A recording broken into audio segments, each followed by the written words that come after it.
Right, good evening, everybody, and welcome to this meeting of the Customer and Corporate Services Scrutiny Management Committee. We would normally be on our routine business on this meeting, but because of timings of things, we're actually holding this meeting as a specially commissioned meeting, looking just at a single agenda item, and our routine business will be taking place in 2 or 3 weeks' time in a slot that would normally be used for special agenda items. So first of all, just before we get started, a little bit of housekeeping. If you could all just make sure that your mobile phones are turned off or on silent. We're not expecting a fire alarm, so if the alarm does go off, I think everybody here knows the way out of the building, but we will certainly direct you. And if you do need the loo or anything like that, the toilets are just over my left shoulder.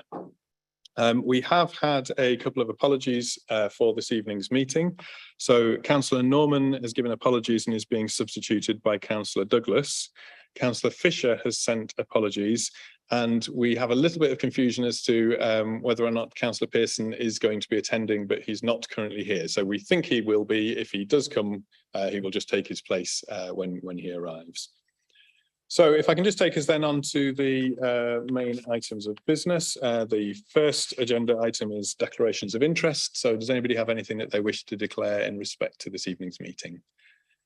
Don't see any hands. So on to agenda item 2, which is the minutes of the meeting held on the 23rd of May. I don't know if anybody has any comments or anything that they wish to amend, or are we happy that we sign those minutes as an accurate record? Yeah, thank you. And welcome, Councillor Pearson. We weren't quite sure whether you were Councillor Orrell or not, but you're not, you're Councillor Pearson, so that's good. That moves us then on to agenda item 3, which is the public participation. We have 2 public participants for today's meeting, one in the room and one calling in by telephone. So I will first invite Jeff Beacon to come up to the table and speak to us. I know you've addressed this committee previously, so you'll know that you have 3 minutes to speak, and I will give you a little heads up when you've got about 30 seconds left. So over to you. Thank you.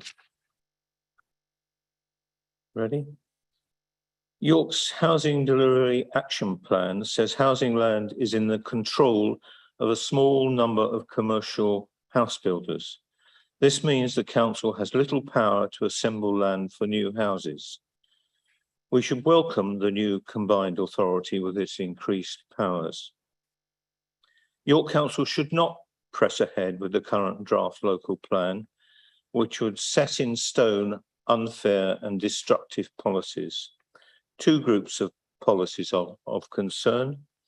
First, affordability. The draft plan plans far too few houses to change the trend of recent decades. Government data shows that in York, during the past 24 years, house prices have more than doubled in real terms, and average incomes have stagnated. This makes older, affluent house owners richer, often much richer, while the poor and the young pay more rent. Second, climate change. The draft plan will allow developers to build where residents are certain to be affluent with very large greenhouse gas emissions. These will contribute disproportionately to climate disaster, and so be contrary to the National Planning Policy Framework, which says planning must not compromise the ability of future generations to meet their own needs. The council should prepare the political landscape for the new authority by telling citizens about the consequence of their unsustainable climate destroying behaviour, consequences such as floods in Pakistan and Sudan, droughts in China and East Africa, wildfires in Portugal and California, heat waves in Siberia, India and Europe, and etc.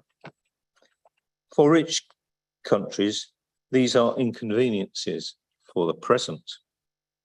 For poor countries, these bring impoverishment, starvation and death. York Council should be educating its citizens to prepare for the new authority. Climate education is particularly needed in Woodthorpe, Bishopthorpe and Copmanthorpe, where residents generate 5 times as much CO2 than do many residents in the city centre. We must create a better, less destructive way of life to lead the world, but not join in its destruction. Thank you very much. I should have waited and allowed you just to finish, but thanks for your comments there, and they will be noted, I'm sure, by the committee members. So we have then a gentleman called Peter Richardson, who is joining us virtually this evening. So Mr. Richardson, can you hear me okay?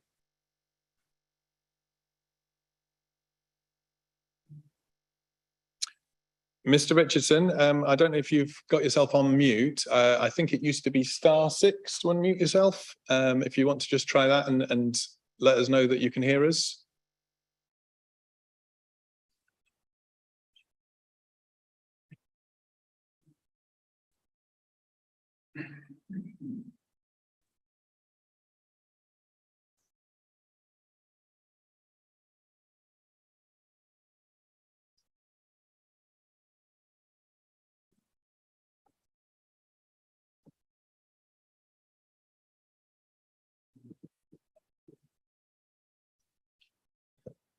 Okay, what I'm just going to do, we've just lost Mr. Richardson, but I don't want us to go on to the next agenda item, which is the substantial item. So I'm just going to do a very, very quick shuffle around of the agenda, because the one item of business that we have to just deal with as a committee at the very end of the meeting is agenda item 5, which is the work plan. So just while the technical people are trying to get Mr. Richardson back onto the call, we'll just give them a minute or two. So if members just want to turn to page 141 of your report pack, and you'll just see there the committee agendas for all of the standing committees of the scrutiny just for the next couple of months. You'll see that there's a couple of commission slots in there that are coming up. There's in particular one for this committee on the 10th of October, which you'll recall follows from a couple of call-ins that we heard earlier in the year. As I mentioned at the start of the meeting, the regular business of this committee that we would have ordinarily heard this evening will be coming to us on the 19th of September. I'm hoping that that little bell might have been Mr. Richardson arriving. I think I'm just going to have to give him about 10 more seconds, and then we're going to need to move on. Unless anybody has any questions on the work plan that they wanted to raise.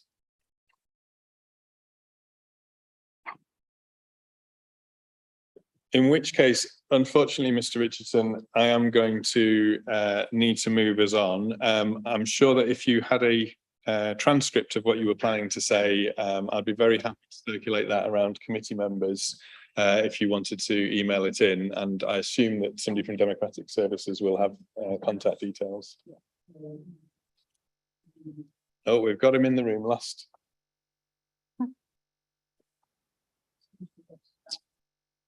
Mr. Richardson, can you hear us okay? I think you've been dropping on and off the call. He's dropped again. Okay, in which case I am going to move us on, with apologies then to Mr. Richardson. So we move then to agenda item 4, which is the main item of business, and I will therefore invite Councillor Aston, the leader of the council, Ian Floyd, the Chief Operating Officer, and Will Boardman, who's head of policy, to come to the table. And just while they're doing so, I will introduce the eagle-eyed viewers amongst you will have noticed that there are 4 extra people around the committee table this evening. So we have some external stakeholders joining us. So on my right-hand side down at the bottom, we have James Farrar, who is the Chief Operating Officer of York and North Yorkshire LEP. That's the Local Enterprise Partnership. And then sitting next to him, we have Helen Simpson, who is the Chair of the York and North Yorkshire LEP.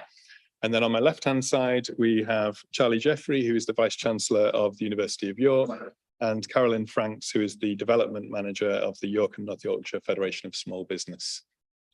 So the way that I want this part of the meeting to work is I believe that Will, Ian and Keith have got a presentation that you will give to us very shortly, and that'll be available on screen to those of us in the room, and should be available on screen to anybody watching as well. I've then invited each of the stakeholders to just give us a sort of 5-minute synopsis of their thoughts on the deal and where they are. And then what I envisage is members of the committee asking questions of principally the stakeholders for the next 20 minutes, half an hour, because what I'd like to do is have a little bit of a focus on the sort of economic development and some of the opportunities that are there. I imagine that that will then take us up to a point where we want to have an adjournment. And then at that point, I'll invite the stakeholders to stay if they wish to, but they'll be free to leave. And then the rest of us, when we come back, I'd like us to focus a bit more on some of the nuts and bolts of the deal. There's quite a lot of information in our reports pack. There's quite a lot of information about some of the governance structures that are being proposed. And so I think this is an opportunity for us to start to get our teeth into that. So without further ado, I'll hand over to, I don't know who's going to start your presentation, whether it looks like it'll be you, Keith. So over you go. Thank you very much, and obviously to say thank you to the committee for the opportunity to come and talk to you today about devolution on this really important journey through scrutiny to the executive and then on to full council for discussion. And just to echo your comments, just to thank James, Helen, Charlie and Caroline for joining us today to give the perspective, because one thing is for certain is that this has been a really long process in terms of the conversations that have been had both politically by the officers and by a lot of partners and businesses over very many years to get us to the point of having a deal so that we can look at the opportunity that it offers both York and North Yorkshire. One thing I've been really clear about all the way through that process is it does have to be right for York, and the access that it gets us, whether that be new powers, new money or new possibilities working across that geography, have to be things that are genuinely in the best interests of York residents, communities and businesses. It can't just be about restructuring and creating a new authority for the sake of it. So the first slide just goes over some of that background, and I'm not going to read out all the bullet points that are up there because obviously you'll be able to look as will people at home. But as I just said, it's been an ambition for a number of years to look at what devolution could bring. You'll all know that there have been deals already struck with mayors in place in West Yorkshire and South Yorkshire. A lot of the council leaders across the Yorkshire region did want to look at a one Yorkshire solution, but a number of years ago the government made absolutely clear that the only offer on the table would be for 4 sub-regional deals, if those sub-regions, so for us, York and North Yorkshire, wanted it. We had early discussions with the government about that after the South Yorkshire and West Yorkshire deals had been struck, because obviously, particularly with the West Yorkshire Combined Authority, we've played an active part in working with that area, including Leeds and Bradford for a long time now, to see what it might get for us. And obviously we've then been told by the government that you had to do local government reorganisation. So the district councils had to, in essence, go and local government to be reorganised, which in itself was a really long process and one that North Yorkshire Council is now creating a new council. That unlocked the doors to enable us to do the negotiations with the government to look at what's known as a level 3, so the highest type of devolution deal on offer at the moment from the government. And the next slide just takes you through the process to date. So we submitted our asks in December 2020. After our asks were submitted, we then had a little bit of a process and time to wait for the new Levelling Up white paper to be published. Once that was then done, we were able to enter into negotiations, which have primarily been led by officers with civil servants to look at the asks that York and North Yorkshire submitted and what the government was prepared to offer. But equally, that was a really important process because this was the first deal announced after the government's Levelling Up white paper, so equally could set the tone for devolution into the future.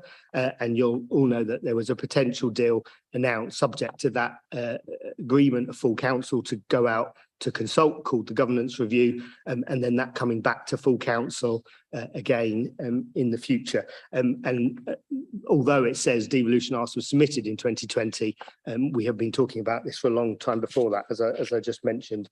And then the next slide just is a reminder really of what that Levelling Up white paper said from the government. So they set out 3 levels of devolution. Level 3, where you have a directly elected mayor and a combined authority, is the level that, following that guidance in the white paper, gets you access, in essence, to the most money and most powers.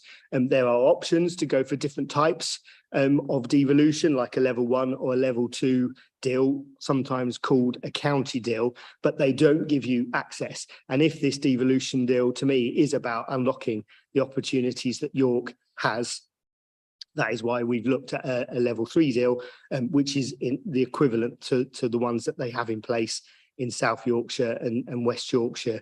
So hopefully that just sets some of the context to the amount of time we've been talking about this with partners, the work that's gone in to date, and the policy context. I'm now going to hand over to Ian to go into a little bit more detail.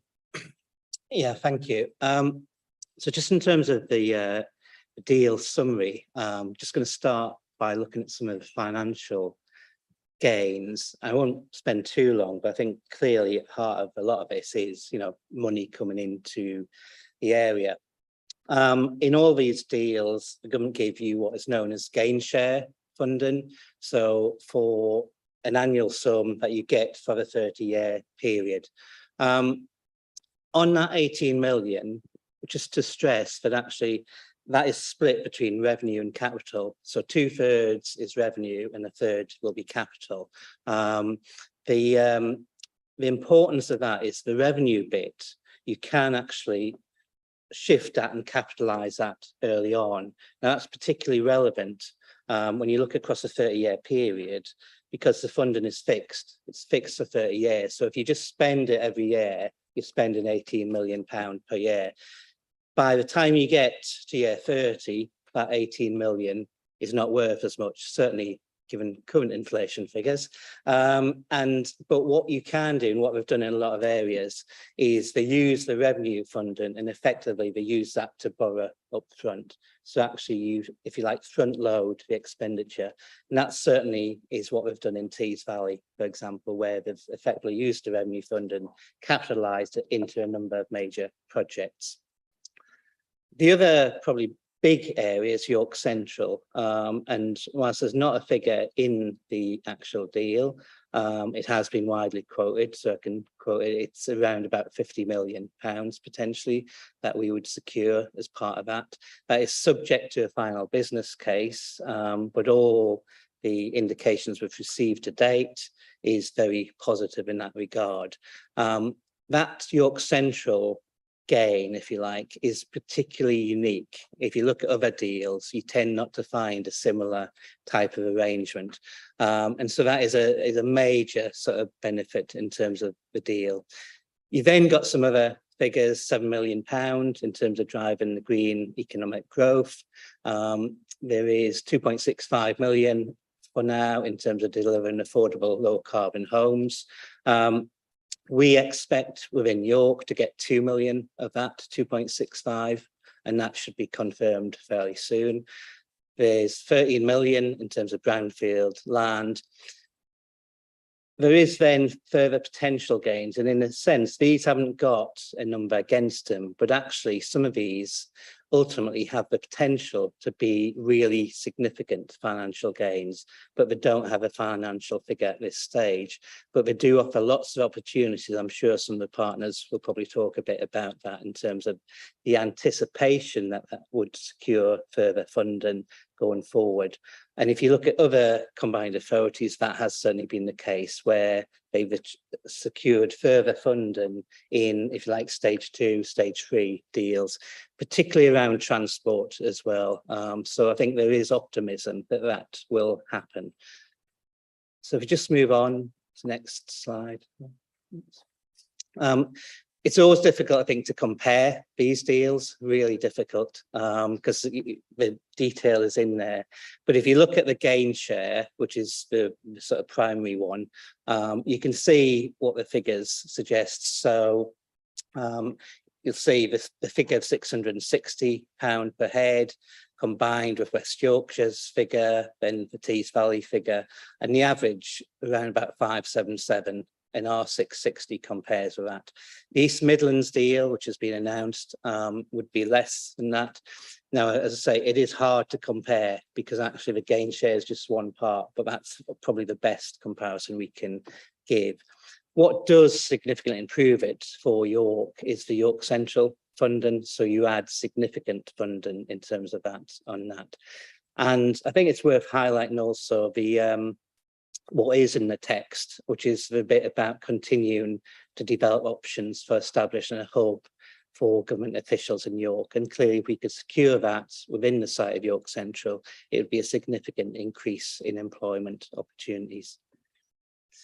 So that's just a bit about the financial bits. I'm going to go on to governance now, and I'll do the first two slides, not least because they're the two easiest, and then I'll hand over to Will to do the more complicated ones. So in terms of the governance, I mean, I think worth stressing, stating the obvious, this is a little bit different from most combined authorities because you only have 2 authorities who are going into it. Typically, you have 5 or 6 normally. So that gives you both some opportunities actually, but also some challenges there. In terms of the voting, which is proposed, that would be the mayor, and then there would be 2 members from each local authority. So 2 clearly from City of York and 2 from North Yorkshire. So City of York effectively has the same voting membership as North Yorkshire. There was then also 1 non-voting member who would be the chair of the LEP, or that would potentially change to be known as the business committee. So that's the starting point, if you like, in terms of the core membership of the combined authority. If we move just to the next one, and then in voting, it naturally follows each voting member has 1 vote. Decisions taken on a simple majority in general. I think a lot of discussion taking place that actually for the combined authority to be successful, really you want unanimous voting. That it should be working on the basis that everybody is behind it. I think when you get into the points where there is disagreement, clearly there is something probably going wrong, but clearly that could happen. Obviously, that is potential. The mayor has to be in the majority for a decision to pass. Now, there are numerous issues, if you've poured through the detail, in terms of caveats, controls, various other things in the governance, particularly things like how the budget is set. And clearly, if you haven't got the money, people can't do certain things. And so actually, if you look at a lot of the governance aspects, how the budget is set and who dictates that actually dictates quite a lot of what people can do. I'll now hand over to Will, who'll take you through a little bit more of some of that detail.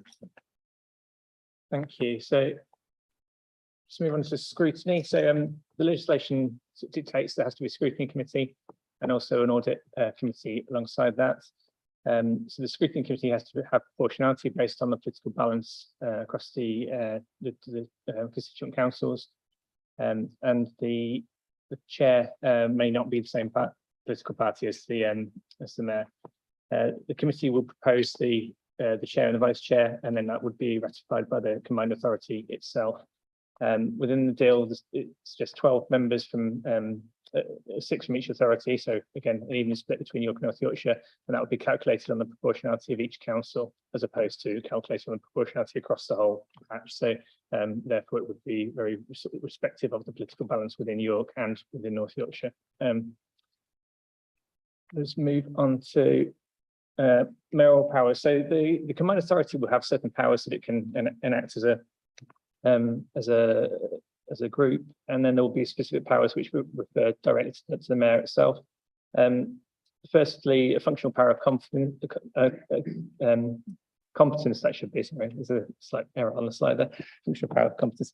That requires that means that the mayor can act in order to do things which are in relation to the functions that they have and the combined authority has. So a general power of competence would allow the mayor to kind of do anything, but this is a more narrow definition and a more narrowed down version to limit those activities around the areas the mayor has functions that they're responsible for.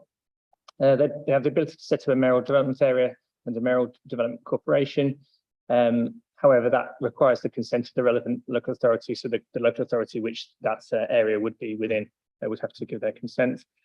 They would have housing and land acquisition powers to support housing regeneration, and it also notes in the deal to support community development and well-being. Again, that requires the consent of the local authority in order to do that. There's a power to precept on council tax to fund mayoral functions. Again, that needs consent though of local authorities. And then the power to draw up local transport plan and strategies. So the combined authority would act as the transport authority for the area as a whole.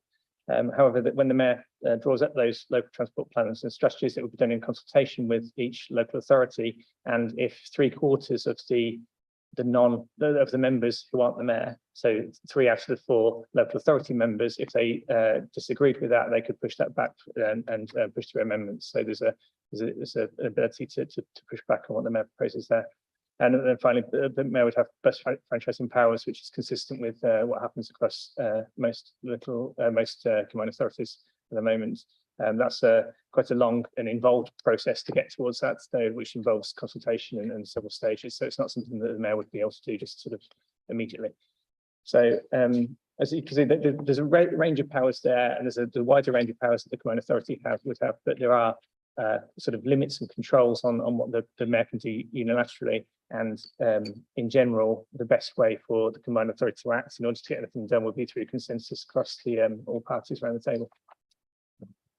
I referred briefly then to transport powers. So the combined authority will be the local transport authority. The 2 constituent councils remain as the highways and traffic authorities. So one of the key sort of aspects of being the transport authority is to develop the strategic transport plan for the area. And so the mayor would essentially draw that up, but with consultation, and largely the work to do that would be done by the constituent authorities.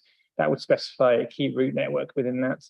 So the key route network would be the key routes, as you'd imagine, and that would be agreed within that strategy. And the mayor would have greater control around the running of that key route network. Underneath that, there would be a local delivery plan for York and one for North Yorkshire, so to identify how it will work. I mentioned earlier about the sort of pushback on things. So the transport plan, if 3 out of the 4 local authority members disagreed with that plan, it could be, again, pushed back for amendments. I think in reality, as I say, the plan would be developed in tandem with the local authorities anyway, so it's unlikely that you get to that stage where there was disagreement, I think, in reality. Sitting beneath that strategic plan is strategic highways asset management plan, and that would include the service levels which the councils would work to in terms of discharging their highways authority duties across the network. So there are some changes there, no doubt, in terms of the way transport would function, but the local authority remains absolutely key in the decisions at all levels of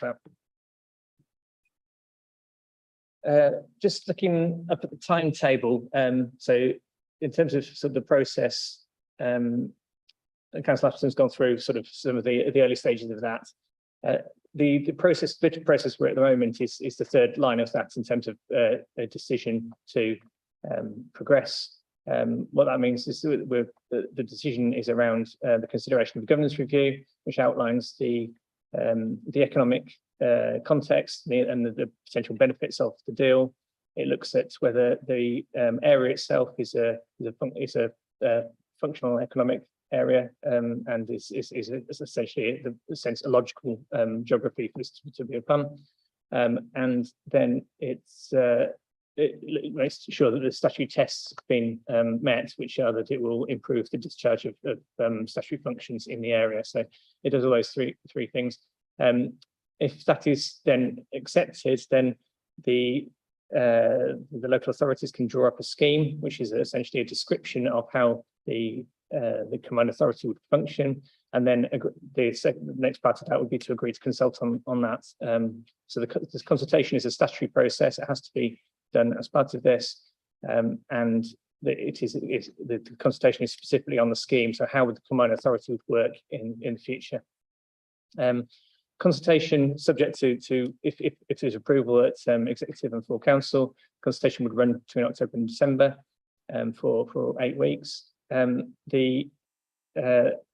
that, then the councils will review.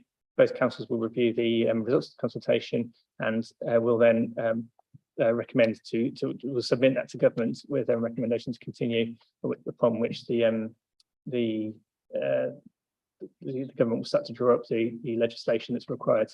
So essentially drafting a relevant order, which would then be laid in Parliament, probably sort of late summer next year. And the formation of the Combined Authority could then take place in November, December 2023. That would give a few months of running before the election of the mayor in May 2024. So that's the sort of general timeline that we're working to at this point in time. In terms of the executive reports, you've got within your pack of information, the full report. There's lots in there. I think generally the executive report does the things I've just said in terms of the opportunity to consider the deal, to evaluate the benefits and assess the governance arrangements. The bullet points on that slide are what I've just mentioned in terms of the governance review, the scheme, and then consultation process. Within the report, it also recommends the creation of a joint committee with North Yorkshire County Council, which would allow both authorities to work together on a joint committee to consider any relevant decisions that are needed in terms of progressing devolution in terms of the arrangements for a combined authority in the future, allowing those decisions to be taken sort of transparently and within the statutory process. So that's recommended as well as part of that executive process. Now come back to Keith on this one. But both do a bit of it. I think one thing that I would say at this point is that I've said for a while that I don't see the mayoral model as the solution to every problem, and there are undoubtedly issues with it. But I think this slide sort of concludes really why I feel that on a sort of pragmatic consideration in terms of what it might get York and North Yorkshire, it is worth us going down the road to unlock what devolution can bring us, even if there are some of those caveats. So it's a good deal in comparison to other deals that have been struck, particularly as Ian mentioned earlier, for progress and what it can get us in terms of York Central and also civil service jobs into York. But equally, if you talk to other areas that have combined authorities, particularly West Yorkshire and South Yorkshire, what they would say is that this is very much the first stage. Future deals would then unlock other benefits, other funding, other opportunities that you currently as a sole local authority either don't have access to, or it will mean that the combined authority will get funding given to it directly that at the moment we have to bid for various pots and compete with other councils. So there's a raft of benefits, a little bit like some of the projects that Ian mentioned on Bio Yorkshire and transport and housing, that would be unlocked in the future. And equally, it's a way to work together, not just in York, but across North Yorkshire. And one of the things that we haven't mentioned on the slides is the role of the Police, Fire and Crime Commissioner and their office would go, and those responsibilities would be transferred over to the mayor. So equally, it would give the opportunity to not just link some of those new powers and responsibilities that we've talked to, but some of those wider ones in police, fire and community safety as well. And then the final point that I would make is that the consultation process, if this is voted through full council, is going to be really important, and to try and engage with as many residents and businesses as possible on the detail of the deal, so that everybody can look at that. This is a topic that fascinates some people when you start talking about committees and governance and combined authorities, but actually not the majority of people. So finding a way to talk to as many residents as possible about the things that this might achieve, I think is going to be really important in the latter half of this year, if we get that decision at full council. Sorry, Ian, I might have taken some of the bits. No, I think just I won't repeat anything for. I think a couple of things I would just extra sort of highlight, and so built on the point Keith said, that this doesn't solve all of our problems. And I think just to remind members, most of our functions and activities and our difficult challenges, particularly in terms of children's services, adult services, those remain with us. So we've still got those, and those will clearly have to be, top priority. This is about creating a strategic authority with certain powers, functions, and investment. And I think the final thing I would say is just it links to that bottom point, and actually hopefully segues into what you're going to hear from partners. I think this offers a real further opportunity in terms of really strong partner work, and we can only actually solve our problems and the issues and the challenges by effective partner work. And you've got some of the partners here tonight. There are many others, clearly. And if you look forward in terms of, what I would like to see in terms of a bright future for the city and its residents, we only do that through effective partnership work. And I think, the combined authority strengthens the opportunities for that.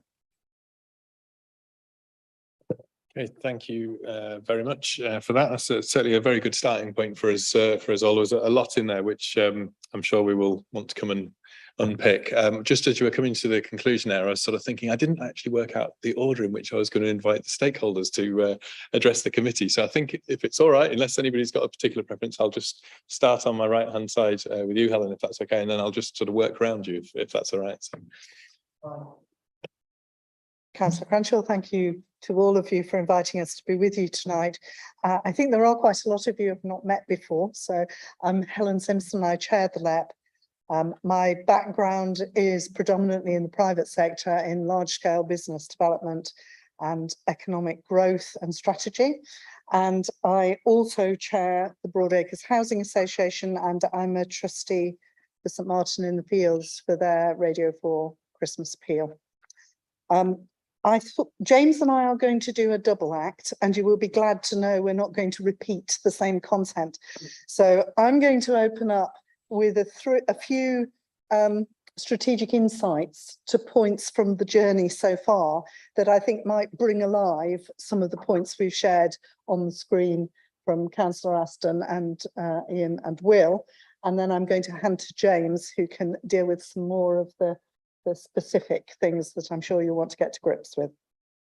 So I think standing back from the specifics of this deal, as a region, we have an issue with how Westminster and Whitehall perceive us.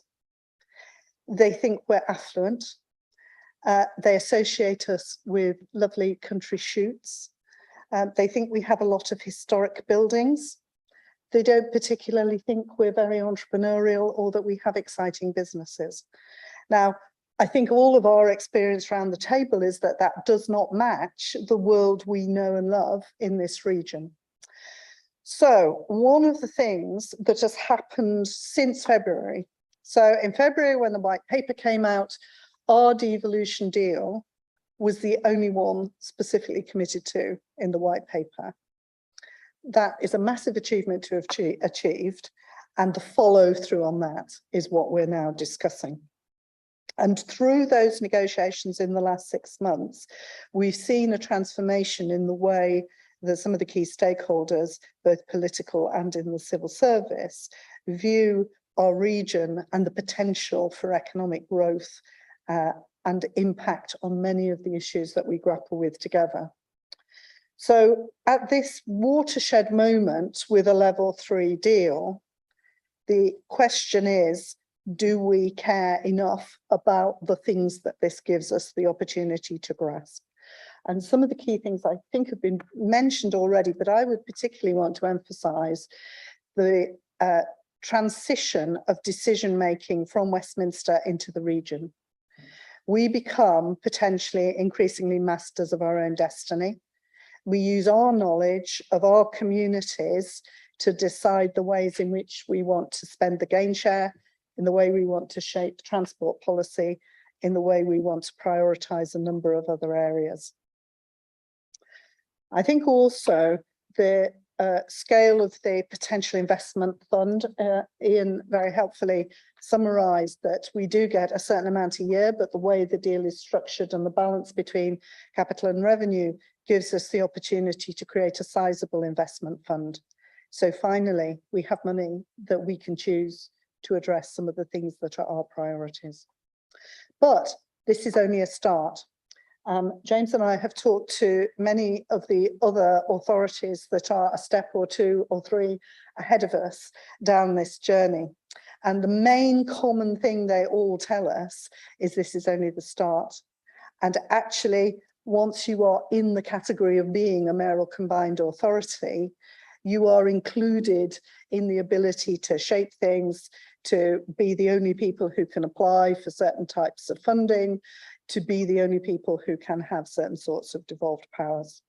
So there is the start of the process, what we've already got in response to the asks, and James will be very happy to take detailed questions on where the lines lie on those.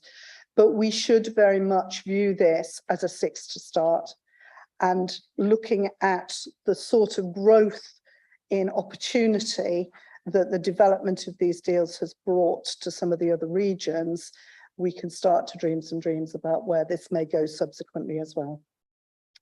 So I think probably I'll call it a day there. I'll be very happy to answer questions later, but James.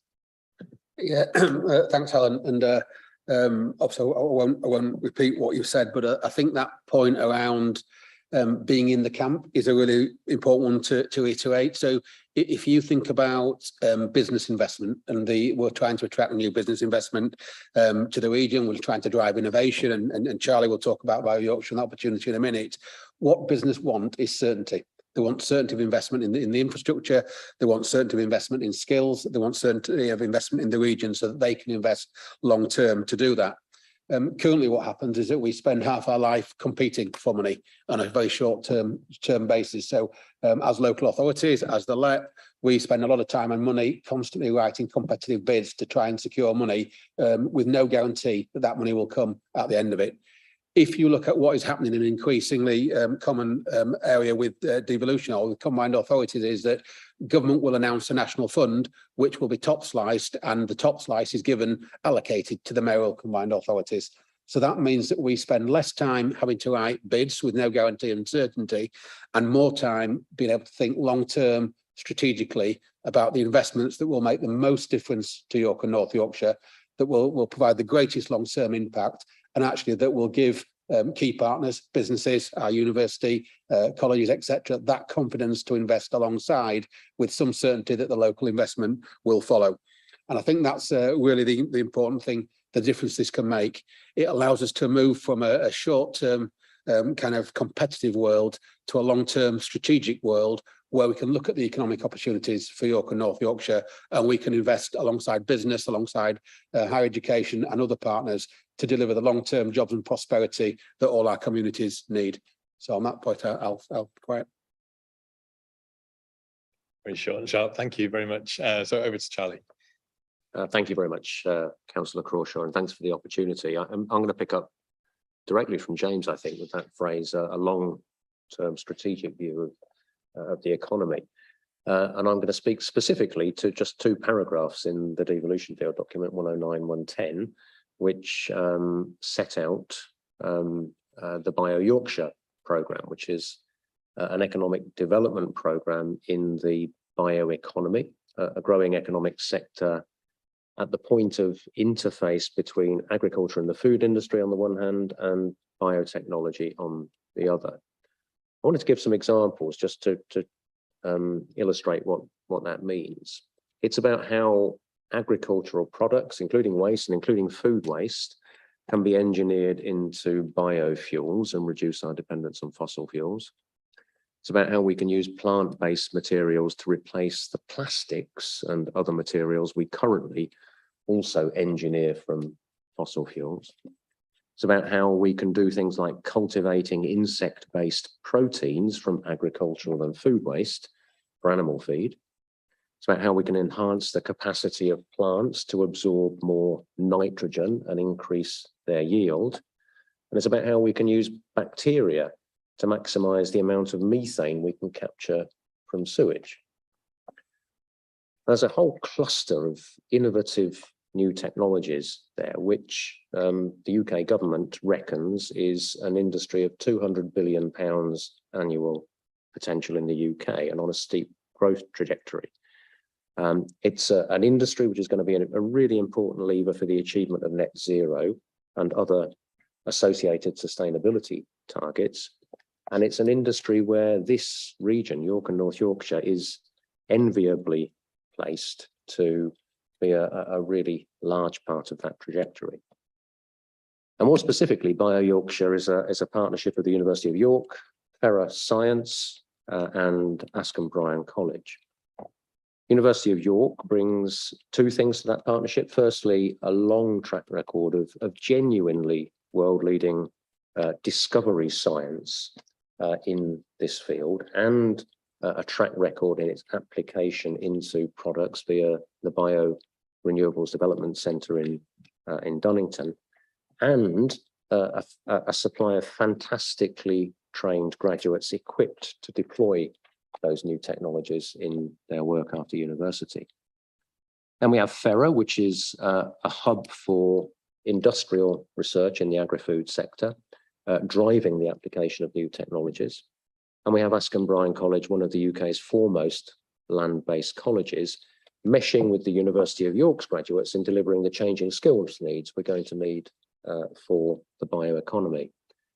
And with that, you have something unique, which no other places can offer, an end-to-end capacity from the discovery of new knowledge through to its application in new products and in the skilled workforce to support that industry.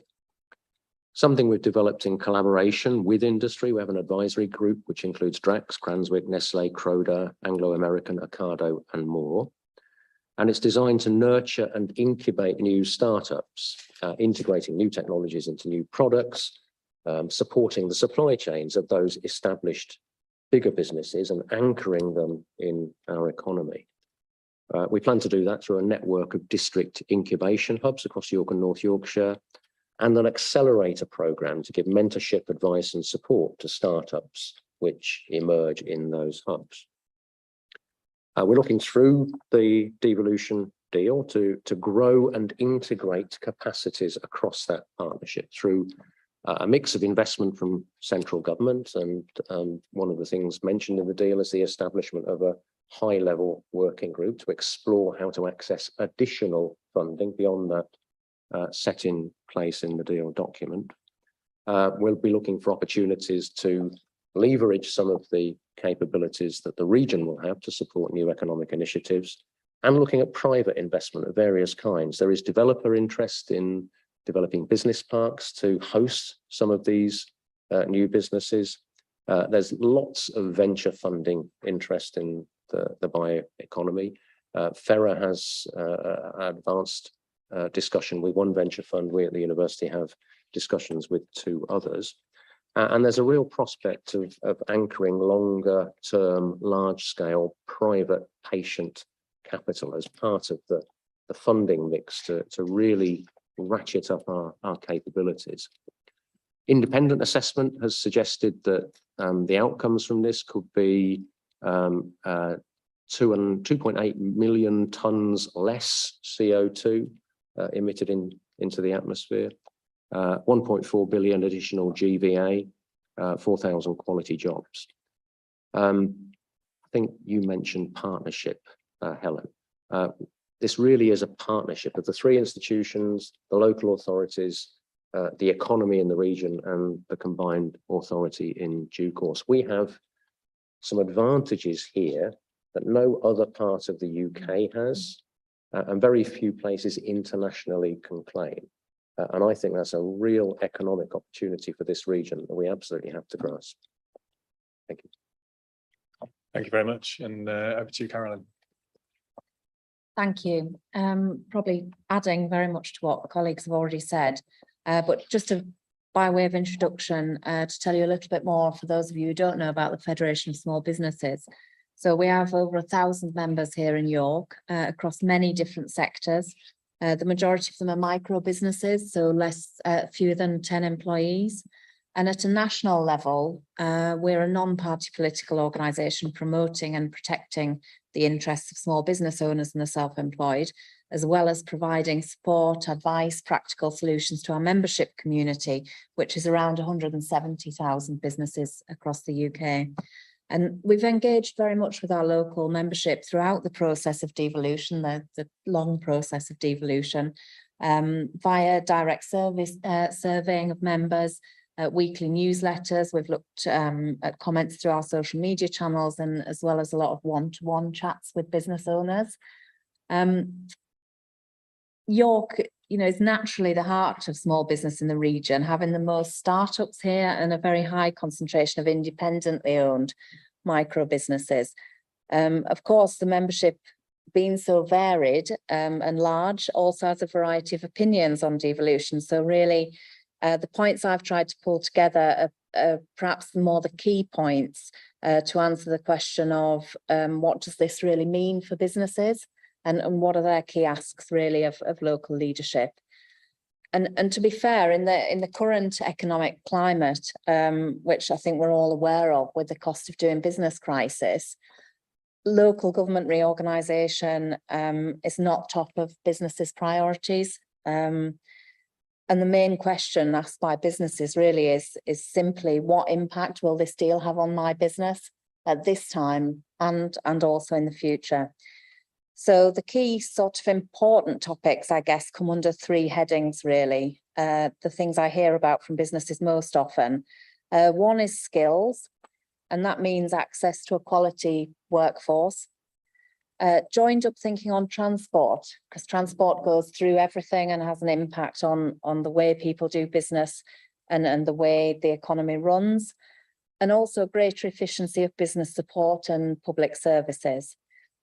And the level 3 deal that we've been offered as an opportunity here really allows empowerment of the region to deliver that better business support, better connectivity, better education and skills, and better local planning. And I think that answers those top concerns of our businesses and those very small businesses that I represent.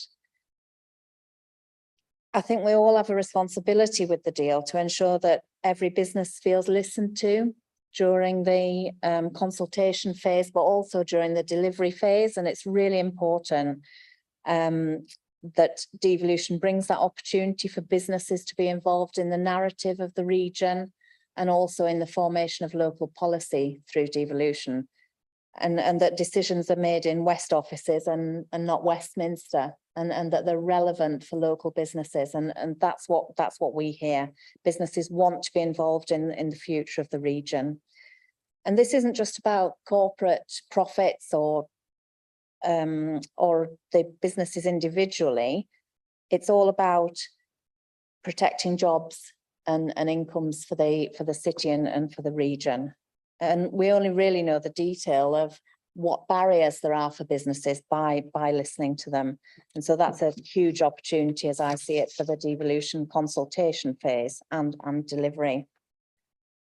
I think one of the big things we have to gain through devolution is increased regional working, taking that longer term view that James mentioned, mirroring the way businesses think. So they think long term, they don't think short term. And we're always looking at the moment at short term funding, small scale projects. But the devolution deal and a future mayoral combined authority gives us more opportunity for strategic working and decision making, and acting as a whole region rather than just parts of a region doing our own thing. I think the deal brings the opportunity to speak with one voice as well, bringing York and North Yorkshire to the UK's attention with our many assets that we've mentioned already. Greater pride in place, confidence that we're able to compete on a national basis. And consistency is key for that, and getting the voice of business, as I mentioned, to be part of the story. I think the best way to unlock the opportunities is finding some form of compromise. There's no such thing as a perfect deal, I think, as Councillor Aston said earlier. But it is an opportunity here to involve all local businesses in designing a coherent local policy. An example that's worked really well on that, particularly in York, is the Skills and Employment Board recently on the skills strategy. And I think learning from partnership approaches like that should be taken on board in the design of the devolution deal. I would add that all policies, and I'm sure those of you who know me will have heard me say this before, if policies are designed with small businesses in mind, they usually work for everyone. And that's what we've got to do with this deal. I think in summary, devolution brings a greater opportunity to focus on the local economy, what's happening here in York, what's happening for our businesses, our organisations and our projects now. And it's all about creating the right conditions for businesses to thrive. I think on behalf of the small businesses that I represent, I'd really like to say, please move forward with devolution in a positive direction with ambition. We hear a lot from businesses who see the ambition in neighbouring counties and don't feel we've got that here. I think, as Helen started with saying, we always sort of miss out as a region, and this is an opportunity for us to take our rightful place alongside others.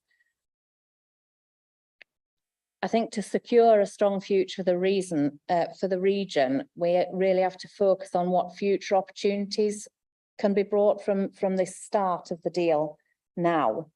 And colleagues over at the IPPR North in their analysis said a great phrase, which is, it's not necessarily about where you begin, but it's where you're going that counts. And I think that's where we have to look as well. That's where businesses want us to focus on moving forward and moving forward in a positive way. And I think when we get into questions, there's probably lots we can answer further on that. Thank you very much. Well, to all of you, I think that's been a really helpful kind of overview of you know, some of the ways in which devolution might open things up, or you know, allow us to do things in a slightly different way. So I think the way that I'd like to go from here then is predominantly ask members around the table if they would like to ask questions principally to the stakeholders for the moment, because I think if we sort of focus more at the moment on that kind of opportunity and the potentials of what devolution might unlock, that'll then give us a sort of a good picture of where we might be going with this. And then obviously there are quite a few nuts and bolts questions which we'll come to once we've had an adjournment, and we can sort of be the policy wonks, as I think Councillor Aston was alluding to partway through. But obviously, if there are moments where there is a specific detail that any of you feel that you want to come in, you know, do just let me know. And the way I'll do it is, if members want to just indicate to me that you've got a question, I'll keep a note of you. If it's for a specific person, do address it to the specific person. If it's a bit more of a general, any of you stakeholders or those of you at the end of the table, if you do wish to answer that question, either jump in or just indicate to me, and I'll try to sort of bring each of you together in you know, a hopefully useful and constructive conversation. So hopefully that's given you all enough time to think of some questions. I've seen Councillor Douglas, so you'll be asking a question and I'll be noting everybody else down. Thank you, Chair. Thanks to everybody for your really interesting and helpful input there. It's really a very important time for York and for our region. And I think it's really important that we hear from everybody, both the positives and the challenges that we foresee, and the preparation that's going to be needed in order to prepare ourselves to take full benefit of the potential. So I'd like to ask this of all of you. Given that decision making will be still within local authorities, within North Yorkshire and York and the Mayor, what do the local authorities, and perhaps in this case York as a local authority, need to do to plan for the investment opportunities that the combined authority could bring? Carolyn, you spoke about moving forward positively with ambition. And I'm just thinking that it would be an opportunity for you to tell us what you think perhaps we're not doing now that we should be doing in order to make sure that we're in the right position when this opportunity comes. Thanks. I think the point about the ambition is to be open to opportunities. And I feel that sometimes from the businesses that I speak to, they're more, what they see from the authority is focus on much smaller issues and to be quite honest and open, a lot of infighting between different organisations, different partners, sometimes within the authority as well, or between the York and North Yorkshire.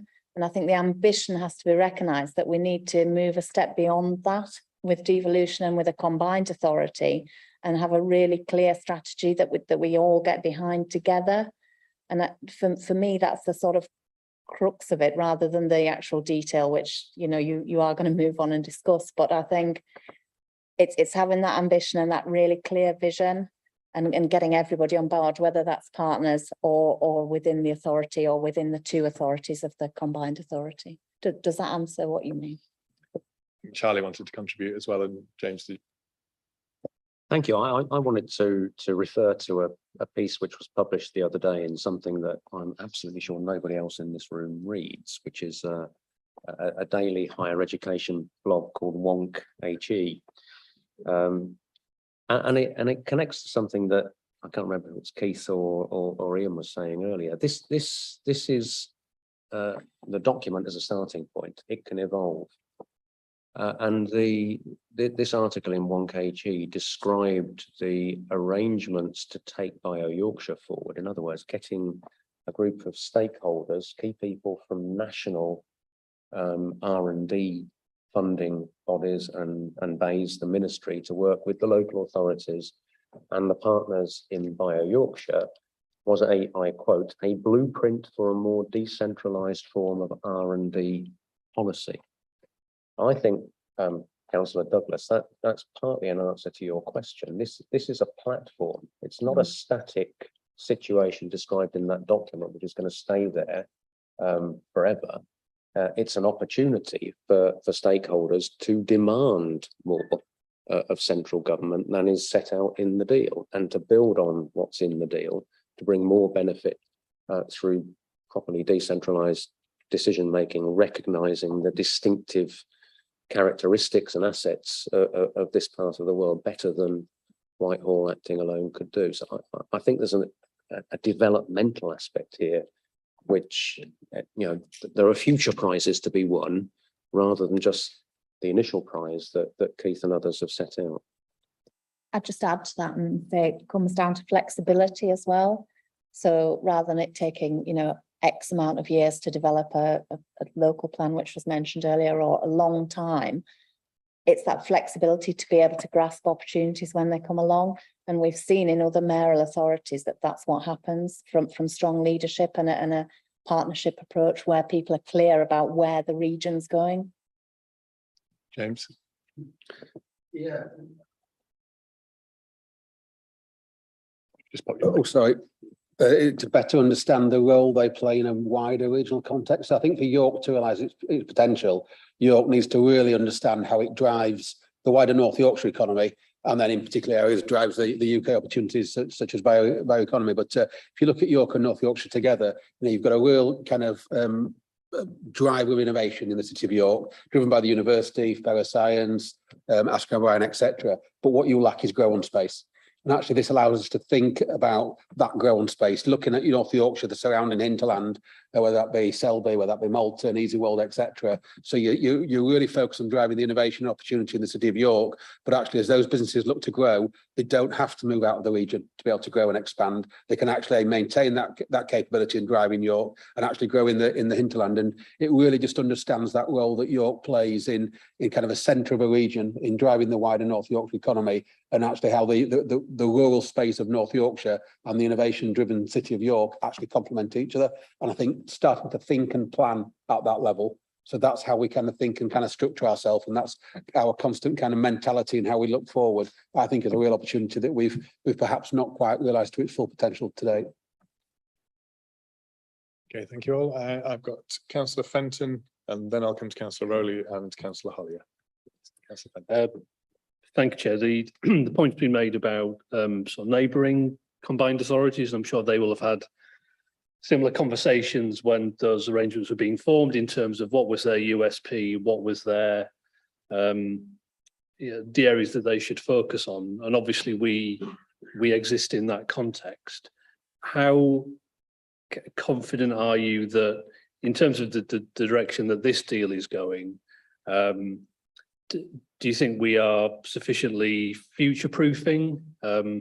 Charlie mentioned sort of bio Yorkshire, and that does sound like something that isn't being replicated elsewhere. So that sounds like something where we can we can make an impact. But obviously, it's difficult to predict the future, and things we consider now to be opportunities or growth areas may turn out not to be. So how well, as a detail of the deal is gone through, how can we future-proof it as best as we can, and to pick up Carolyn's point, ensure that there is that flexibility if we do find that we need to change tack for whatever reason.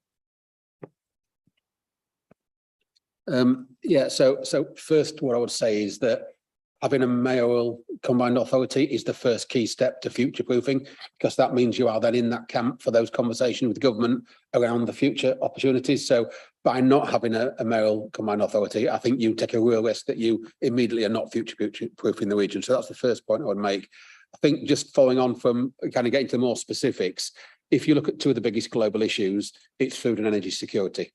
And actually, if you look at what is unique and what is driving our agenda, whether it be the bioeconomy, whether it be the natural capital, what we are using is our natural capability and our natural assets to address two of the biggest global challenges that are out there. So actually what we're positioning York and North Yorkshire is a real driver, not just of regional significance, not of UK significance, but actually of world significance in two of the biggest challenges. And we're doing it by using what we have here. No other places don't have the natural capital, don't have the capability. Other places don't have the innovation, assets and capability we have. So we're looking to really sweat the assets we've got on two of the biggest challenges that are out there. Anybody else wanted to comment on that before I go on to Councillor Rowley? No. Councillor Rowley. Thank you, Chair. As politicians, we are used to adversarial politics where we kind of stand in our corner and shout our positions. So I've got a couple of questions really for clarification, but also just a few kind of wider questions. I am, as a politician, I am far more comfortable when we work together and we put our political aspirations aside and our political colours aside, and we work for the common good. And as a politician, I feel far more, enlivened to do that than this whole kind of adversarial role that we come to expect in politics. So my first question really is one of clarification. And again, there's an awful lot to read, an awful lot to try and take in when it comes to devolution. So in terms of having a mayoral position and a combined authority, do we have to have a referendum in order to do that, or as part of this reorganisation, has that already been agreed? I'm just slightly confused about that one. That's my first question. I'll just jump in. If you can just give a very quick sort of yes, no, but that's the sort of thing that I want to get into in the second part of the meeting. Okay. In the sort of the nuts and bolts. But brilliant. By all means, just give a very quick for that then. Yes and no. No on referendum. Right. Brilliant. Thank you. And yeah, the second question. I'll wait because I think the questions are probably more weighted the other way than to our partners here. No problems. In which case, hang fire for probably about 20 minutes or so, and then we'll be on to onto those bits. Councillor Hollier. Thanks, Chair. We've heard a few times about how this is, I guess, the first part of a longer term relationship with the government, but obviously we're having this conversation on a day where that government is about to change tomorrow. And from what I can see, the policy direction of that government could be quite significantly different to what it's been up to now. The sort of, greater emphasis on cuts in public spending, less emphasis on tackling inequality.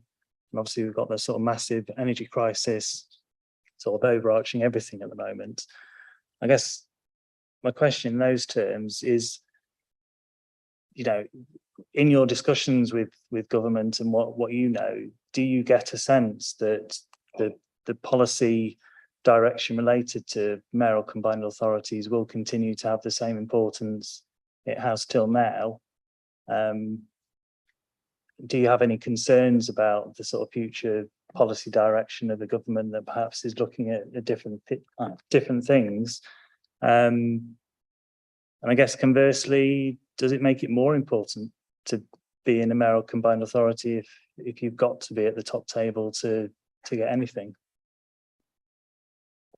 So I don't know who that's. I was going to say I'll happily throw that over to anybody who wishes to. James, you were. Yeah, so I was kind of in the middle of the negotiations, as it were, and I'd say there's an absolute commitment from government. I think they're on the committee to devolution, and they're not going back on it. And you look at what's been created in Manchester, in West Yorkshire, in the West Midlands with Andy Street, etc. I think it's gone too far down that route for them to kind of back out of it now. And so clearly they're going to need, whatever happens with the future government policy, whatever happens with government finances, they're going to need to be able to deliver at a local level. And what they've got in the combined authorities and the mayors is a vehicle to deliver at a local level. So I think you look at the Labour Party and you look at the Conservative Party and the Lib Dems, I think they are all committed to devolution, and there's no kind of sign of anyone actually going back on it. And certainly as government finances are going to be stretched and budgets are going to be under pressure, I would much rather be at that top table and part of that conversation than waiting in the wings for the crumbs and competing with everybody else for whatever gets left over. Helen, and then Charlie as well. And a brief addendum to that, I think also it's this securing the resource and the devolved powers means we can manage our own destiny for the longer term as well. So while we're given the opportunity to take these things, we should take them, because how we use them is then in our control. Just a brief bit of political punditry, I guess. I think the resilience of the current system comes from the fact that there are flagship mayoralties on both sides of the national political divide between Labour and the Conservatives. So Andy Street, Ben Helchan for the Conservatives, Greater Manchester, and I think increasingly West Yorkshire on the Labour side. So I think there's a lot of stakes in that game, which probably gives protection for the system. Very briefly to add, it's very much a parallel with our membership. So the small businesses alone don't have a voice directly to government. FSB is their vehicle to do that. So we represent them as a whole and speak directly on a weekly basis to the highest levels of government. And I see the mayoral combined authority as that vehicle for voices from here, from both businesses, residents and authorities. And without that mayor in place, you're not in the discussions, and that's the risk of not having the mayoral combined authority.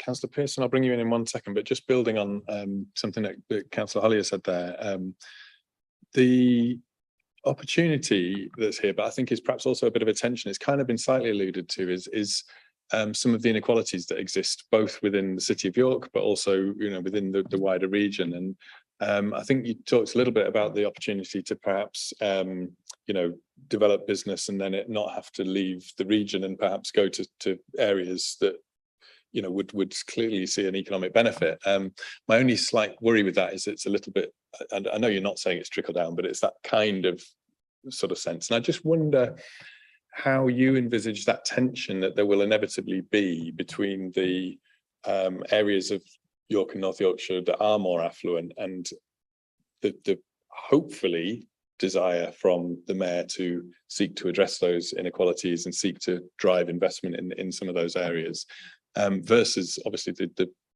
ability to drive the economy from perhaps the more affluent areas. Just interested to know how that you see that working in practice. I suppose ultimately the mayor will come in on a mandate, and the mayor will drive that mandate. But I think if we listen to businesses at the moment, there's a huge recruitment issue out there.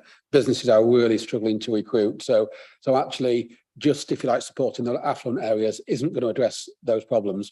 Actually, what we need is a workforce which is capable, which is skilled, which can get a better quality employment out there for the jobs. So one of the biggest constraints on our growth is a shortage of workforce out there and with the right skills. So I think there's an absolute need to look at the workforce, look at all aspects of the workforce, maximise the potential of absolutely everybody in our region, whatever their background, to create that vibrant workforce so that when we create the opportunities, there's people there to employ and to actually grow them. So I don't think you can just focus on the affluent areas or just the areas of deprivation.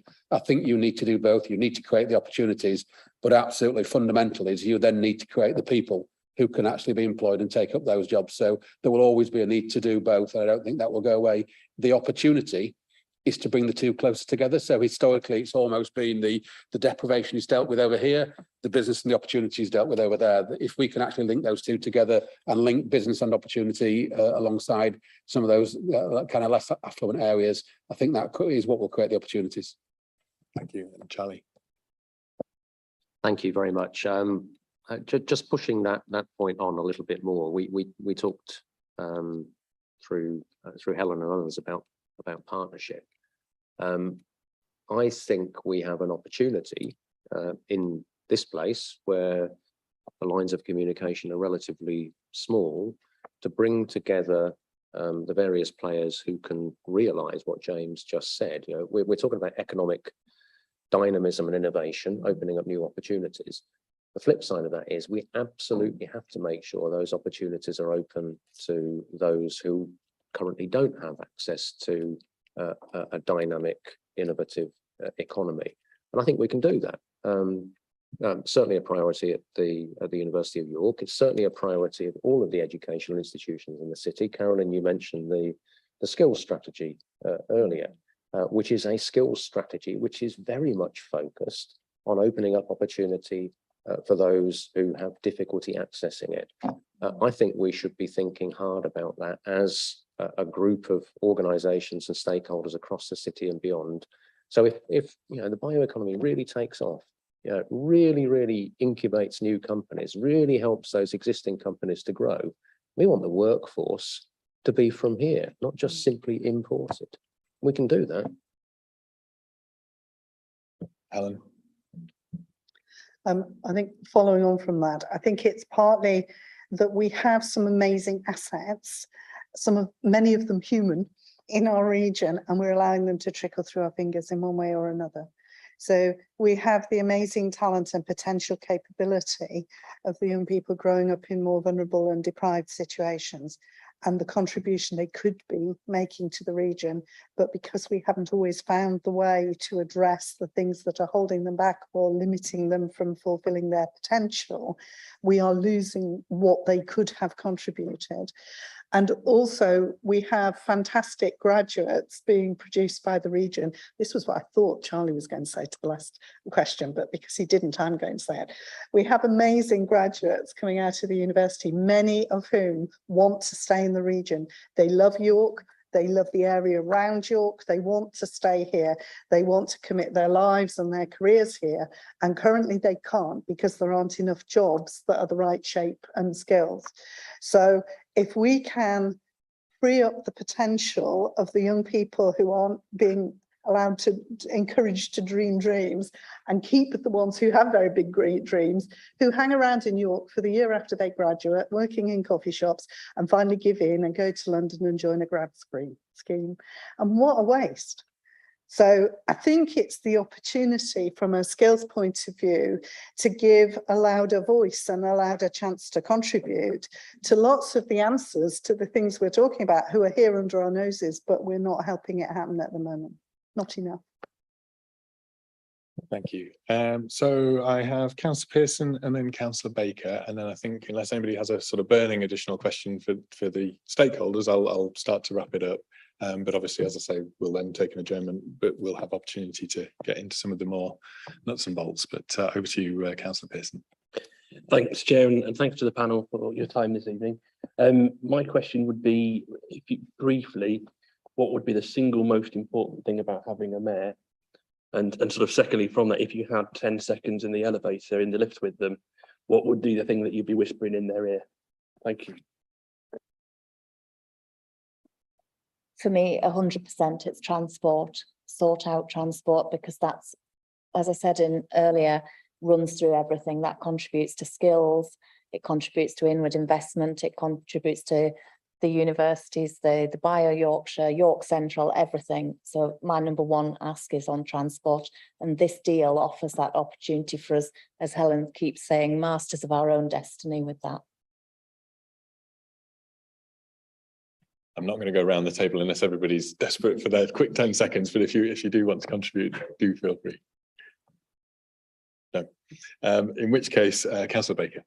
Thanks, Chair. Yeah, thank you to all four of you. And I was particularly interested to hear what Charlie was saying. Fascinating to hear about Bio Yorkshire's development. So Bio Yorkshire, the bioeconomy and the benefits it will bring with carbon reduction and green jobs.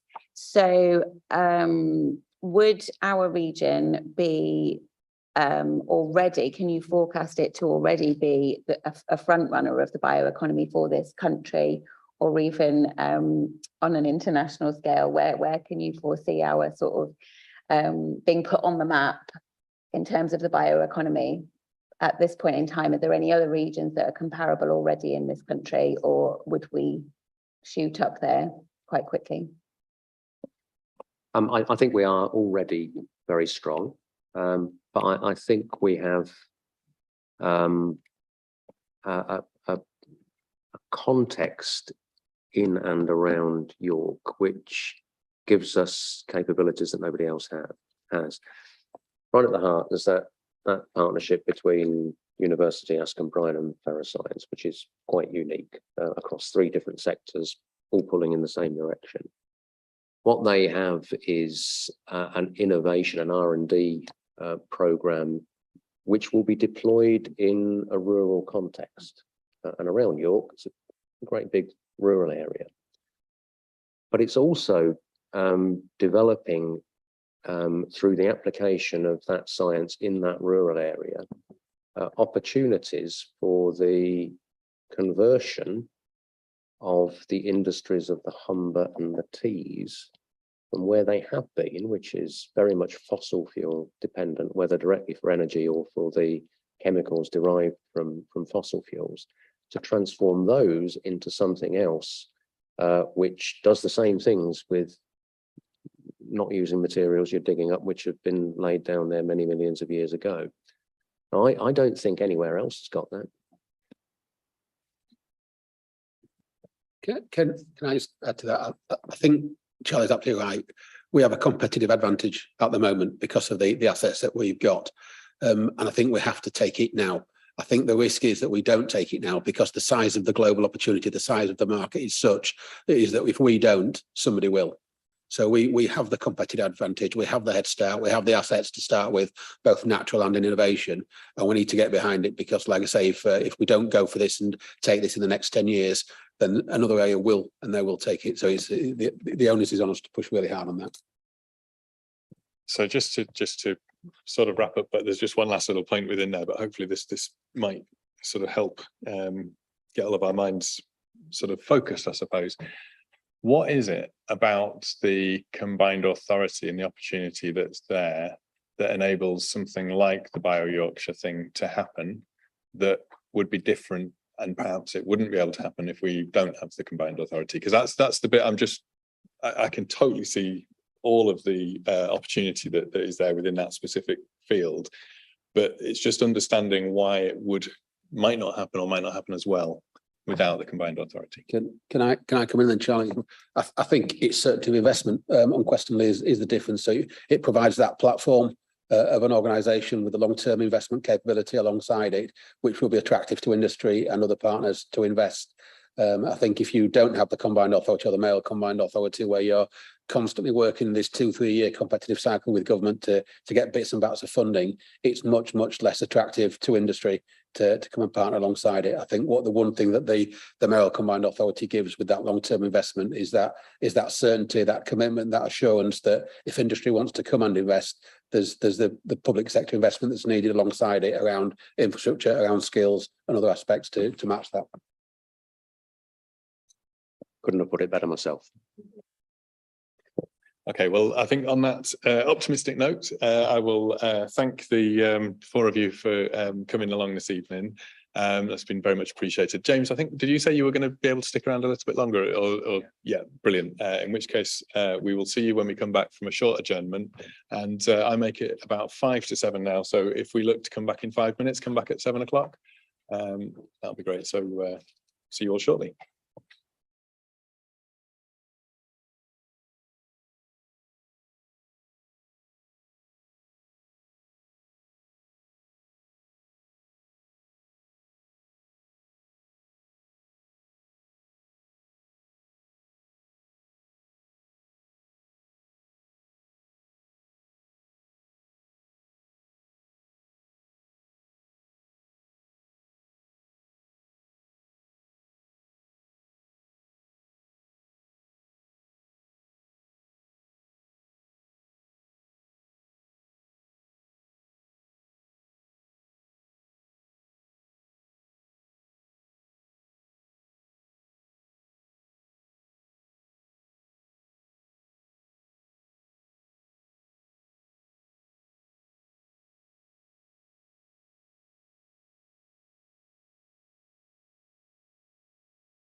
Right, welcome back everybody to this evening's meeting of the Customer Corporate Services and Scrutiny Management Committee. And as promised for all those policy wonks out there, this is where we get right into the detail. I think what I thought might just be very helpful just as a beginning point, because I'm conscious that we're sort of at this point where we have a deal that's been negotiated and there are some parts of it that are completely inflexible. There is absolutely no scope to change any of it. There's other bits where there might be some little bits of wiggle room. But I think that certainly things like the numbers, the finance, those sorts of things, as I understand it, are they are what they are. But I did have a brief conversation with Will this afternoon, and I just wondered if you could just give us a very quick overview of, if there are any elements of the deal that are open for negotiation, and if you could just give us a flavour of how this part of the deal has been negotiated, who's been involved in the negotiation, where have we got to get to this point that we are. And then I think I'll just invite members to pick up questions on the different elements. I found there's a section which I'll look up whilst Will's speaking, which kind of sets out each of the different areas that the deal kind of covers. And I think if we just slowly work through that, if there's any particular questions on those topics, I think that's probably the easiest way of managing this section. So over to you, Will. Thank you. So, what was the first part of the question again? Sorry. Sorry, I do tend to talk after I've asked the question, don't I? I was wanting just to have a sort of summary of if there are any elements of the deal that are negotiable, or whether it's pretty much all take it or leave it. This is what it is, and then just a flavour of who negotiated it. So I was thinking about the second part before I was so in terms of what's negotiable within the deal. So the deal is still so the deal as sort of outlined in terms of the financial side of it, in terms of the broad outline of governance, those are the things that is what the government's offer to us is. So those are, it's difficult to reopen that without reopening negotiations. So that's not really something you can change. The next step we're moving to, subject to approval, is the consultation upon the scheme. So the scheme, you've got a draft scheme within the pack of papers. It sort of outlines the mechanics of how the Combined Authority will work. So essentially the consultation is on the workings of the Combined Authority. So within that, there is the potential to amend the scheme through that process to make tweaks to it. But what I would say is that the main sort of parameters of governance within it have sort of largely been set by the deal. So whilst there could be some changes, the balance of powers, the relationship between the mayor and between the two local authorities, it's unlikely that you make too many changes to that, because from a government perspective, the offer of the financial sort of benefits that we get is on the basis of the accountability that they see residing within the mayor. So the scheme is subject to sort of tweaking through that process, but I think it is the ability to change the deal itself is not really there. In terms of the second bit of the question, in terms of how the deal was negotiated, I think Councillor alluded to this earlier, that once the Levelling Up White Paper was published, it referenced directly the desire of government to progress a York and North Yorkshire deal. Following that, meetings were held between officers and civil servants. So that was officers from York, from North Yorkshire, and from the LEP, working to sort of coordinate that. So there was a sort of core group of officers, including myself from York, that would working directly with civil servants, working with James and colleagues in North Yorkshire, and sort of setting up the meetings with various aspects of government, various civil service departments, and then bringing in into the discussions the relevant officers from the different specialist teams. So, for example, transport, skills, etc., to ensure those conversations sort of reflected desire. The shape of those conversations was, the starting point was the asks that had been submitted, but recognising that over the 2 years since the asks were submitted, things have moved on in certain ways, including government policy shifting. So having to recognise that the world's shifts on. So lots of conversations and negotiations through that process to work out what was required for York and North Yorkshire at this point, and what was acceptable to government in that. Okay, thank you. So it's an enormous topic, this, and it's difficult to sort of break it up into sections. I'm imagining that we will probably focus more on the governance side of things during this discussion. I'm particularly interested in some of the arrangements around the just being really clear about what it means to have a mayor who can not veto something, but has to be in the majority voting side. I think pretty much my understanding is that this is about powers that are coming down from government to a regional level, rather than powers that are being taken from a local authority level up to a combined authority level. With, I think, the exception of transport, that seems to be the one where there's quite a significant change. So again, if you could perhaps just give us a very brief overview of that, and then I will just go around the table in terms of questions. Yeah, so with transport, as you know, we're currently the local transport authority, and North Yorkshire is the local, North Yorkshire County Council is the local transport authority for the area. With the creation of a combined authority, the combined authority would become the local transport authority for the whole area. The key sort of part of that is the strategic sort of planning of schemes and the planning of investment across the network. So the creation of a local transport plan that covers both York and North Yorkshire would be a key part of the combined authority's role. The mayor would sort of introduce that to the combined authority for ratification.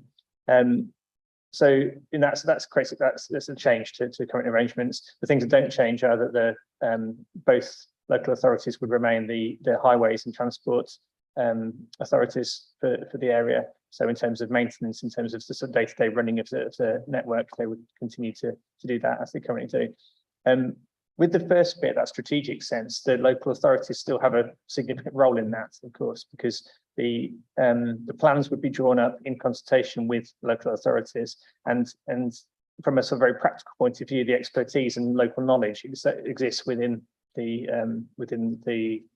local authority transport teams. So I think the reality is that those documents would be drawn up in collaboration to be tabled at the combined authority. So there is a shift there. The sort of the responsibility does shift up to the combined authority for those strategic documents and that planning side of the transport. But I don't think the council loses its ability to influence that. I think that on the contrary, it's a key part of that process. Okay, thank you. So I have Councillor Rowley with a question, possibly two, I'm not sure, because well, there's a few actually, Chair. Oh, yeah, I'm sure that there are quite a few. But I'll try and keep them as distinct and really positive in the sense that, you know, I believe this is a good thing, and I want to get behind this, and I want to get behind, you know, moving this forward, and anything that I can do would be good. I've got a question for Councillor Aspden. And then I've got a question for Ian. Councillor Aspden, we obviously submitted our asks. I'm just curious, how many of those asks did we get in the end? So yes, all council leaders in York and North Yorkshire, including all of the districts through local government York and North Yorkshire, agreed and submitted the original asks. I cannot tell you off the top of my head of an analysis as to which percentage of those asks that we got. It is fair to say that it is different. There are some asks around some of those areas that we didn't get, and there are other aspects of the deal that did evolve and change, and we wouldn't have initially thought of when we originally did those asks. And obviously that's part of the negotiation process, where occasionally the government said, well, this is something you're going to have to accept if you want exchange for those transport powers, for example. So that exact question that Councillor Crawshaw asked is one that all of the council leaders in York and North Yorkshire asked, but that is one of the things you have to accept if you want to unlock a level 3 deal. Sure. Similarly, there were areas through that negotiation, so like Ian mentioned on York Central, that weren't originally on the table but became opportunities through the enterprise zone and through the work that we're doing with partners to try and unlock a government hub. that meant that was then a potential that we could add as a result of that negotiation. But I'm sure James and Will are more likely than me to have done a sort of a percentage style analysis.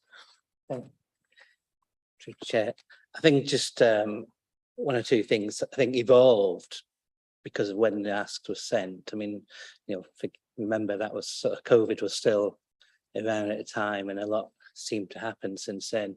But I think some of the things that we did submit were fairly quickly knocked back by government, primarily because they've actually got other funding pots that you can bid into, particularly the Levelling Up Fund, for example. And so there were some specific projects in York and North Yorkshire where they said, well, that's not for devolution.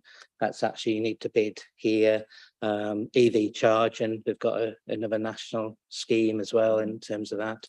And then there were some things which actually were more specific to North Yorkshire. So the digital asks, which was predominantly theirs, again, they've got a funding source for that.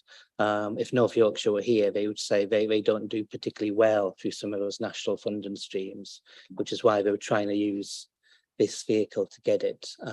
So yeah, things have evolved, but I think, as we said, York Central wasn't on the original asks. It clearly is now, and it is a significant, financial benefit.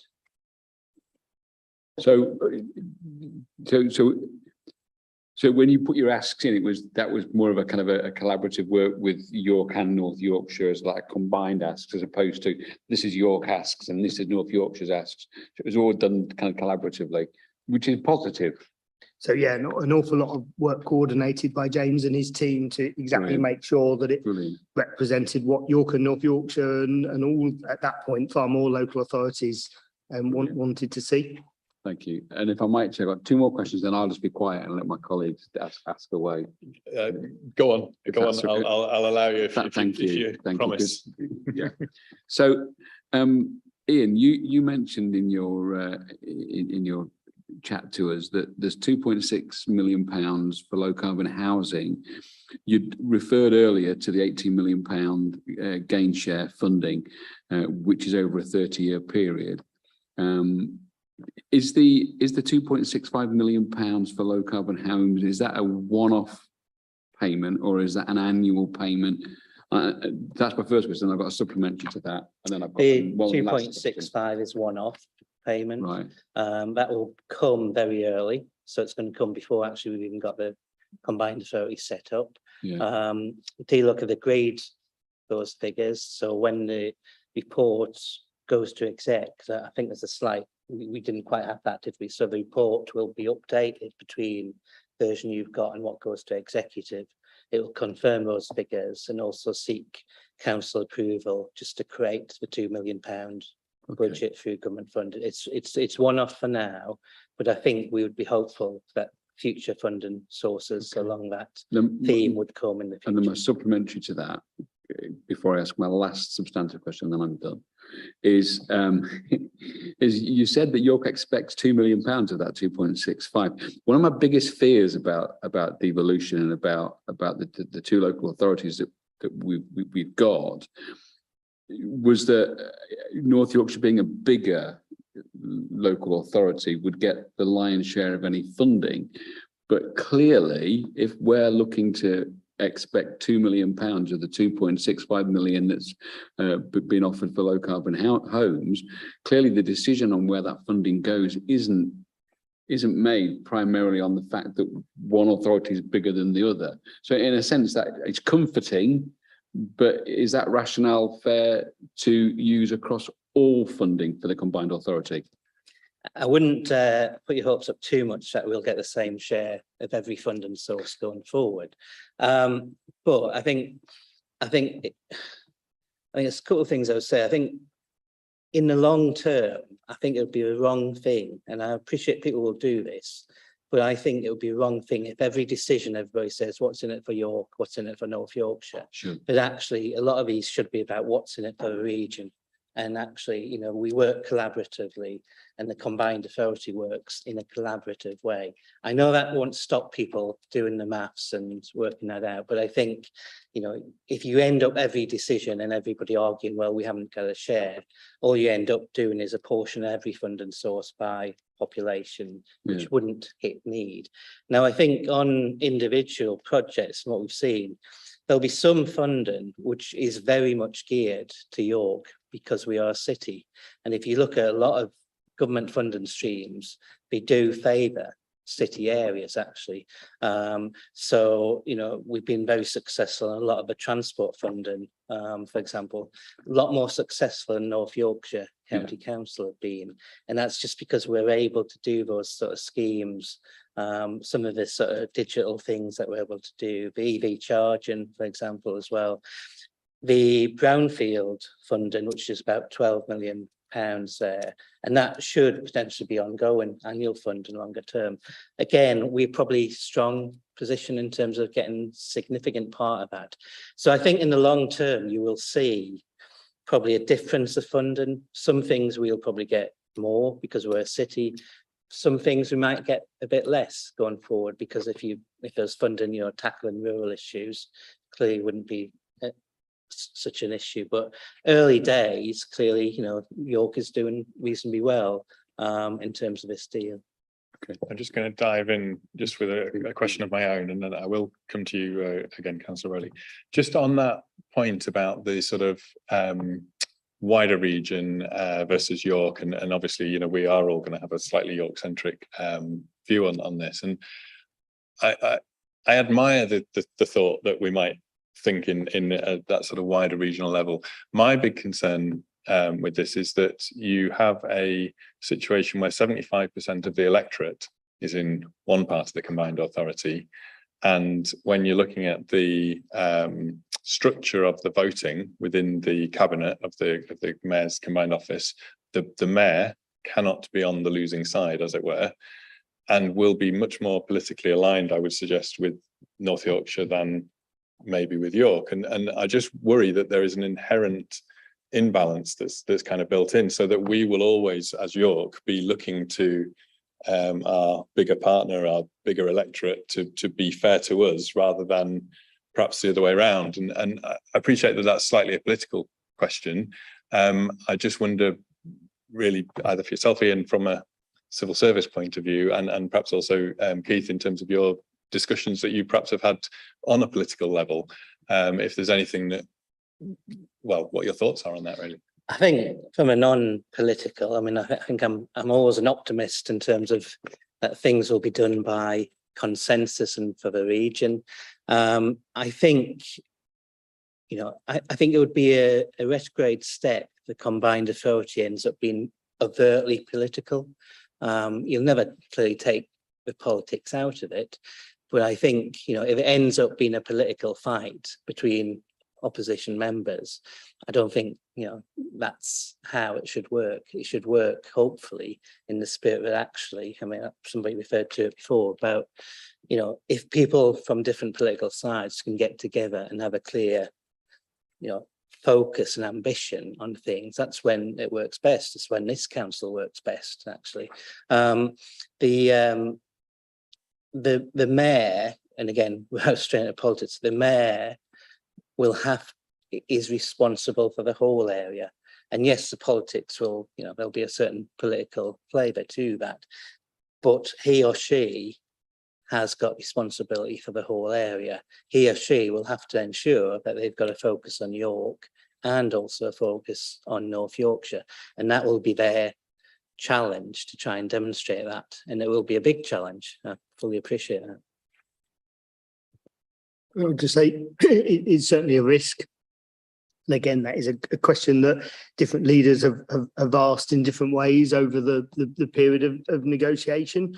And what I would say, though, is that there are a lot of the governance safeguards that Will's outlined that really structures any combined authority in such a way that means that the local authorities and the mayor, regardless of their political affiliation, have to work together to make the best of it, or it simply won't function or achieve what any part of the combined authority will want to do. And those examples for us, having half the places on the combined authority and all the committees, despite, as you say, the population imbalance there is very important for York and puts us in a strong position. The fact that our half of those places will be based on York proportionality and not across the whole geography, again, make sure that those places will reflect exactly the makeup of York. And what I would say as well is that North Yorkshire itself is extremely diverse. They have much closer election results last May than people were expecting. And across that geography, there are very loud and disparate voices across the different districts, and then with the politics within the area. So that in itself is not straightforward.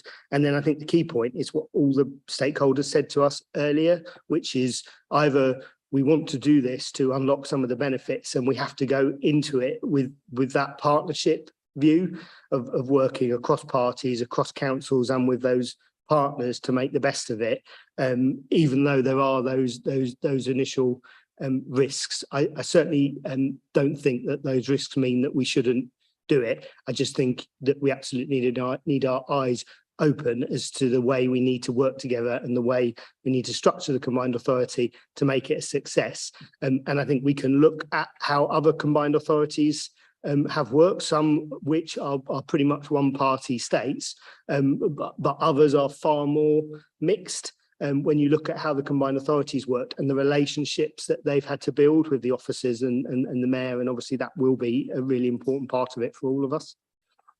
Thanks. I think Councillor Douglas had a supplementary. I will come back to you, Councillor Rowley. Yeah, this is kind of going back to those, making sure that the combined authority and voting on that kind of reflects, I suppose, the broader region rather than one area being more dominant than the other. And I noticed that the mayor can appoint a deputy mayor for PFCC essentially. Is that a non-voting position on the combined authority or not? Thanks. So the deputy mayor for policing wouldn't sit at the top table of the combined authority, so wouldn't have a vote at that point. And it's an appointed position, yes, absolutely. So it's not necessarily an elected member. And just to add to that, and therefore the police, fire and crime panel would continue to exist, and would specifically scrutinise the police, fire and crime responsibilities through the deputy mayor. So which was a sort of governance aspect that wasn't on the slides. And it might be worth saying as well that the mayor would also appoint a nominal deputy mayor from the combined authority who would simply chair meetings in their absence, but would have no other additional responsibilities. And so I've got a supplementary from Councillor Hollier. I'm just going to come on that point because this was one of the notes I made. So in that circumstance where the deputy mayor is chairing, when the mayor is there, they have to be on the majority side. Does that exist then with the deputy mayor when the deputy mayor is chairing? If we don't know, that's okay, but can we put that as something that we just want to clarify? I don't know.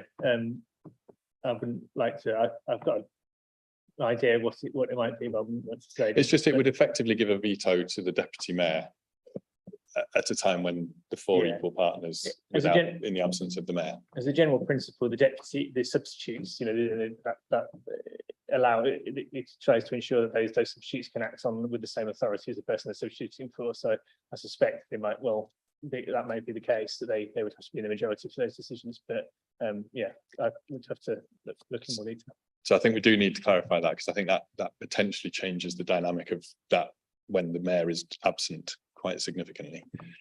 Councillor Hollier, I think you had a supplementary. Councillor Pearson, was yours a substantive new question? Note you down. So yes, it was just again on that question of the mayor needing to be in the majority. And I guess it's what is the advantage of that, considering the situation where the mayor is in the minority would only really arise when he's against both authorities, because within the authorities you're unlikely to get a split vote. So the only time he could sort of be on the losing side, I guess, would be when both local authorities disagreed with what he was doing. And I guess given that the local authorities could amend the budget, what would be the advantage of him needing to be in the majority? Because presumably they could just amend the budget later. And how would it work needing to be in the majority if he lost? What would happen to that decision? Would it sort of go back round again, or? There's loads in that question, actually. So this, in terms of the budget, there's two aspects to the budget. There's the combined authority budget and there's the mayoral budget. So the combined authority budget itself, which is in a sense the main budget, if you like, has to be passed by unanimous decision of the local authorities. So the mayoral budget is the one that can be pushed back by 3/4 of the council members.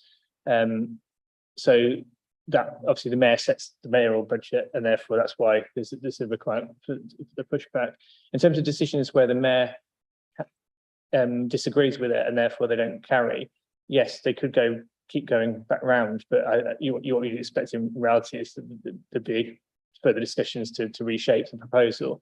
I think we probably need to stop assuming that every single decision will be based down, North Yorkshire versus York on these things. I don't think that's the reality of how most decisions will be taken through the combined authority. Most proposals will come through collaborative working across the two local authorities. So you would tend to hope that not too many things would arrive at the combined authority, which one local authority was completely, against in totality, because that's not, a particularly constructive way of working. But the issue would only arise if both local authorities, so that if the two local authorities agreed with each other and didn't agree with the mayor, that's the only situation it would arise in. So we would want, presumably, the mayor's powers to be limited as much as possible in that way, because we would like to retain more of that power locally. So I guess is there a way for us to remove that, or is it kind of a set piece of the deal that so we did ask that question, and the government were quite clear that in order to get a level 3 deal, you have to accept that particular criteria, because in the view of ministers, there's no point having a mayor unless the mayor is able to do some of the things that they might want to do through their funding. They accept the caveats that you have in terms of majority voting, budgets and decisions in local authorities, but they do want the mayor to shape the ability of their own funds. I agree with the premise of your question that we may not like that, but that's the model that is being offered. I think, just to add, there's a reason in part why they say that, which is past experience. So I think they've had at least one authority where actually the local authorities control all of the decision making. So the mayor is effectively powerless, and that's not something they're going to allow going forward for us or any other, mayoral combined authority, where effectively the local authorities can just keep outvoting the mayor. So actually the mayor has zero power, and there is one particular example, I think, where that has happened. Just while we're on this point, because I think this is perhaps how this meeting might end up having to go. There was an anomaly that I noticed, and I'm not sure whether I've read it correctly. So it's page 92 of the report, paragraph 2.6.6, which actually refers to the LEP member. Now, I don't know, James, whether that would be you or somebody else, but in this cabinet structure, there's a LEP member who is attending but non-voting, but then it says that the combined authority can resolve to give them a vote on any issue subject to agreement of the voting members in accordance with section 85, blah, blah, blah. Now, I think this is in specific relation to transport, but I wasn't sure whether it spans out to anything else. And I just, again, appreciate that you might not have the detail before you, but when we're thinking about going forward with this, I would just want to understand the circumstances under which that person could be voted or elected to have a voting right, whether it would require a full majority of all the members of the cabinet or a simple majority of the members of the cabinet, and what that might do, again, if we're talking about the mayor having to be in the majority side of any vote, what that might possibly do to the dynamic and whether it would in any way further dilute, because I think this is ultimately what we're all talking about. We do all hope that we'll always be in unanimous agreement on everything, but on the rare occasions that we're not, what would be the impact potentially for one of the local authorities? So as I say, if you know the answer, great, but if not, if you can take it away and clarify it for us, that'd be great. Yeah, I don't know exactly the nature of voting to allow the elect member to vote no. So the way it's written, it says subject to the agreement of voting members, which I would assume meant all of them. But I again would have to check that to make sure. Again, I think it would just be helpful to know if it's, you know, a simple majority, if it's requires a unanimous vote, and how that impacts on the mayor's position in terms of if they continue to have to be in the majority. I presume they would, and I presume that would just effectively be that they then had a casting vote. But okay, I think that's probably all the things on that, unless yours wasn't a supplementary that you were waving at me, was it? Just to remind me that I needed to come back to you. Well, it kind of is and it isn't. So I'm going to take this as your last question, if that's all right. Okay. Okay. So in regards to the supplementary, in regards to the combined authority, so as is the mayor and two members from each of the local authorities. I'm assuming they would be the leaders of each authority, but by definition would be the two members. So the two appointments from York would be subject to annual council decision making, one of whom would have to be designated the lead member. So you would imagine that whoever was the leader and another executive member would be put forward at that time. So it's two from each. Two from York and two from North York. One from each. And we would make those appointments through our annual council process, like all Brilliant. others. So that was just a clarification, but my final substantive question was around the scrutiny committee. So within the framework, and it may not already have been decided, but Will, you may be able to give us an answer to this. So the scrutiny committee that will scrutinise the combined authorities mayor and the decisions of the combined authority, what powers will that scrutiny committee have in terms of, I don't suppose they'd be able to overturn a decision, but as it works now and that it can be referred back, is that how the scrutiny will work? Is it going to be pre-decision scrutiny, post-decision scrutiny? How's that going to work?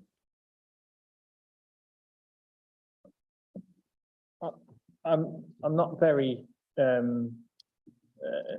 sure of exactly the mechanism. Obviously, it's similar.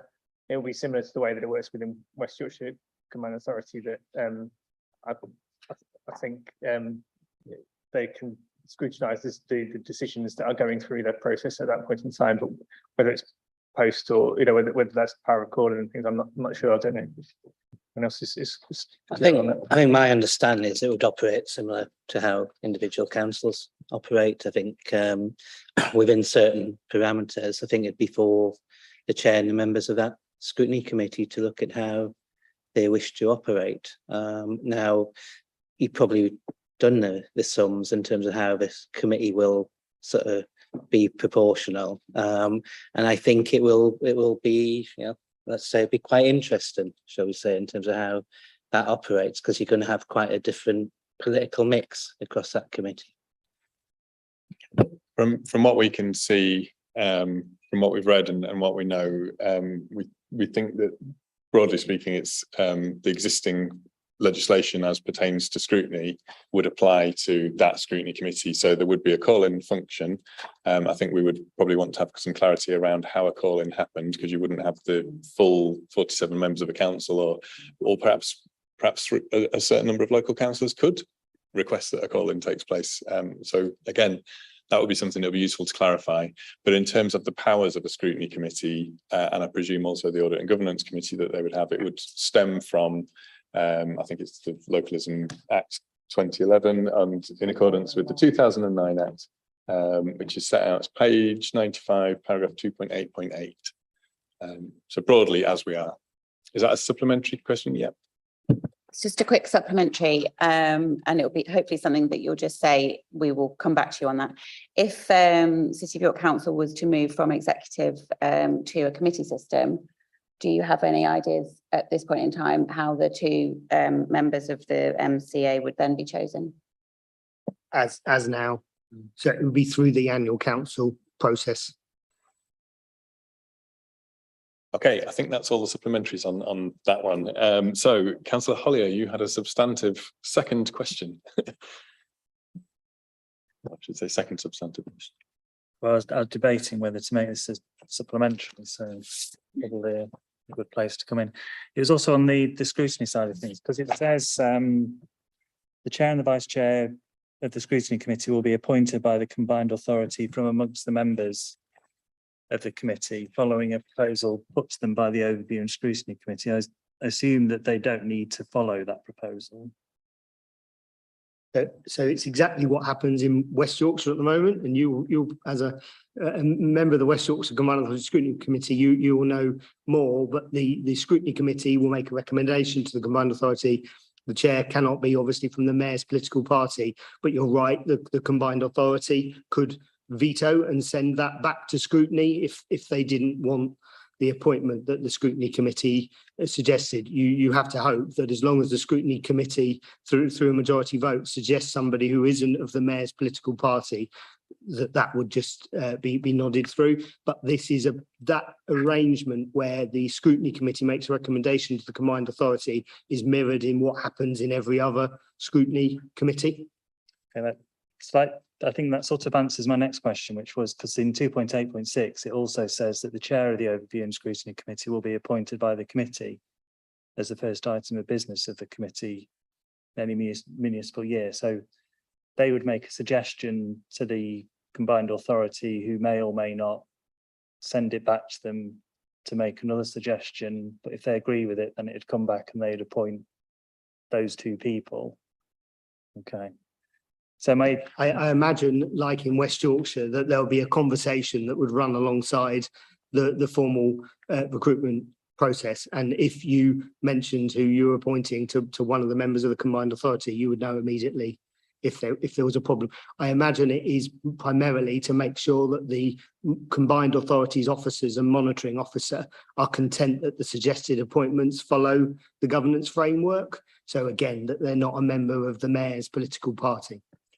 And I guess my only suggestion then would perhaps be there's ways of making the chair and vice chair also a little bit more representative, because I guess at the moment you could have a chair and vice chair that were themselves both of the same party.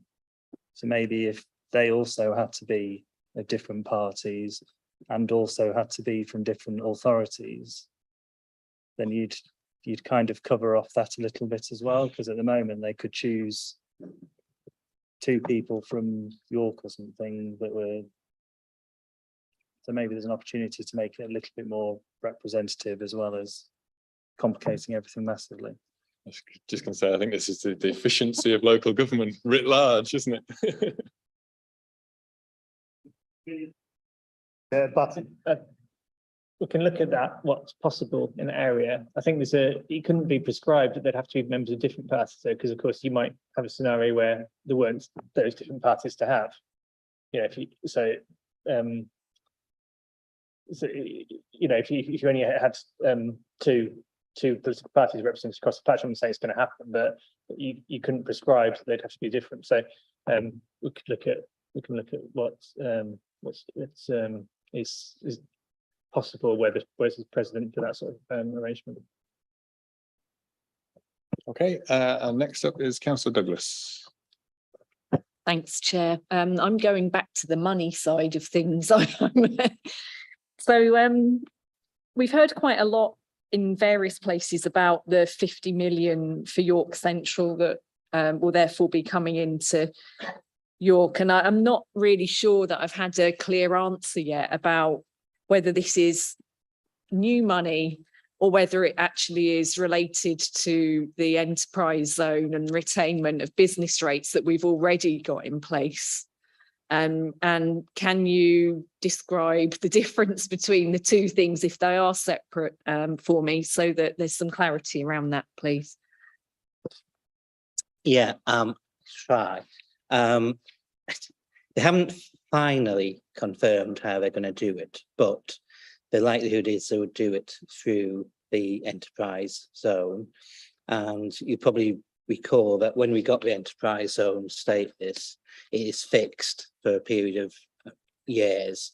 So when you then start modelling that, and you start modelling how much we can effectively borrow up front, which is then going to be paid by the receipts that come in through the enterprise zone. So just to remind everyone, effectively what the enterprise zone does, it gives you the business rates for the enterprise zone. Instead of them going straight to central government, they come to ourselves. So what you had is a model which had X million pound of business rates coming in over the next sort of 20 years or so. And on the basis of that, the observant, and I appreciate you might not have poured through every last paper that's been done on this, but the financial impact of that is that it allows the council to borrow money up front on the basis that's going to be repaid through the enterprise zone. What the government are currently considering is effectively an extension to the enterprise zone. So you extend it beyond its current term, which is, it's currently got a current term which ends on a certain date. In extending it by around 10 years, what that does is it changes the model. So you effectively are getting 10 more years of business rates income. So that allows you to then, when you do the modelling, say, well, actually, I've got another 10 years of business rates income. That allows us to borrow more money, which will then be repaid. So we can actually effectively spend it up front. From the Treasury's perspective, they're not actually losing anything until further down the track. So it is new money, but there's a model that you have to work through that would do that. So it will effectively, if we stay as the accountable body, which we think probably should, because it's littered with lots of complexities if you change that, it just allows us as a council to actually borrow more money against those future business rates. Thanks. And just to follow up on that, so the original term of the enterprise zone when it first came into being was for 25 years. Is that right? I think it was 25 years, yeah. And so we are 10 years into that. How many years are we into it by now? Sorry. 2017 it started. 4, was it? 4 or 5 years? 5. Into it, yeah. So are we extending it by more than 5 years, given that we haven't got any income from those business rates at this point in time? I'm just, you know, looking at it and thinking we're extending the enterprise zone, but we've got nothing there to bring any money in from at this point in time. I'm just wondering if we're resetting. You would extend it on the basis, and that's part of what has been submitted as a business case. You extend it, and it's not been easy to achieve. So they're not, you know, they weren't sort of chucking this straight at us. The argument for it is in terms of a delay that has happened, partly in terms of the COVID impact of some of this. Clearly, we hope to get, you know, York Central up and running as soon as possible. You know, a government hub, there's lots of other opportunities for that. So the modelling that's been done allows for what we think is a reasonable time scale. So that's all gone into government in terms of what we expect that time scale to be. In extending it, that gives us that extra £50 million over and above what the current enterprise zone deal would do. So if you did nothing and we stuck with the current enterprise zone, that is effectively £50 million less than if you extend it as per this. So the total amount, just so I'm totally clear on this, the total amount then would be 85 million, with the 35 million that we had in the previous business enterprise zone that started in 2017. We had 35 million. And what you're saying is that by extending it, we can borrow or access an additional 50 million, giving us a total amount of 85 million. I need to check the 35 million because I think. Well, that's what we borrowed everything against. Yeah, that's what York we've Central. done, but I'm not sure that that is the maximum of the sum. I would just need to check that. So yes, as a council, we've already committed that 35. But I think if you look at the model, because it's based upon lots of assumptions. So this is a bit I just need to be really clear on and understand. So when we're talking 50 million, does that include the 35 million that we previously modelled? So when we're talking 50 million, what we're saying is that we could access up to 85 million and possibly even more. Yeah, what I'm saying is that I would just need to check the 35, but let's assume the 35 is right. Yeah. And that's what the current. I mean, that's what all of our council papers have said so far, so I hope it is. Yeah, but I think it hasn't, I'm not sure they've maxed. If you look at it, I'm not sure they've maximized. If it's an underestimate, that's fine. Yeah, they will be imprudent in that 35 million figure. But let's assume that is where you start from in terms of the model. Yes, the extension as part of this deal takes the 35 to 85. Thank you. James, do you want to add something? Yeah, my understanding, and I might make things worth it, is that the modelling at the moment indicates about, I think it's about 85 million pounds worth of income from the business rate, of which you've borrowed 35 again. So you've got the leeway of the additional 50, as it were, that hasn't yet been committed. So the modelling shows, I think I might have got the numbers wrong, it's something like 85 million. So it'll be on top of that. So that'll make it 135, of which at this point in time, you've borrowed 35 against the 130. So obviously it then becomes a risk decision for the council, how much more they're willing to take that risk and borrow against that. Thank you. Right. Next on my list, Councillor Musson, you put your hand up. I don't think that was a supplementary though, was it? Right. So you're on my list, in which case Councillor Pearson's next. Thanks, Chair, and thanks to the panel. My question was more around what deals were on the table originally, and if there was anything, sort of my view would be, I'd much prefer a sort of one Yorkshire style deal. Was that ever on the table? And as a sort of supplementary to that, was health issues ever on the table for being included in the devolution deal? So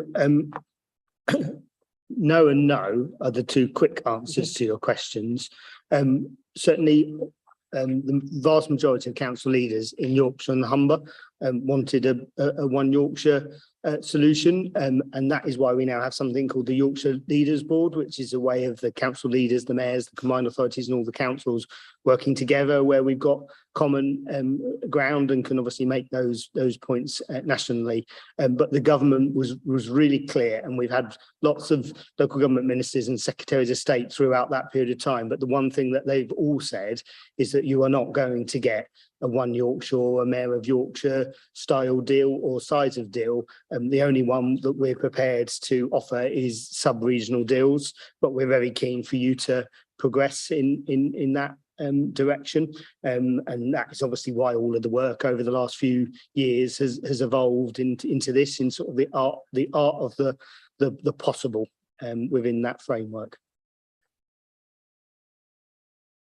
Okay, Councillor Musson. Thanks, Chair. To change tack completely, and perhaps this might be looking forward a bit too much, given that most of the discussion's been around the actual deal, but it's heavy on my mind because the bulk of correspondence I've had over the last 6 to 8 months is to do with residents being digitally excluded from services that we're supposed to provide. I had a sort of concern about the default of the consultation being digital or sort of face-to-face, but sort of wondering what context that face-to-face would be. So I'm just wondering what the plans are to make sure that every resident has access to comment on and feedback on something that's going to change stuff that's going to impact them quite a lot.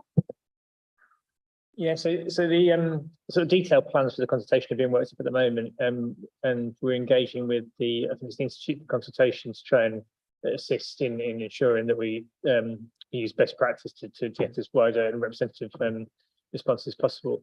The sort of digital default bit is about sort of getting the information broadcast to a large percentage of people very quickly.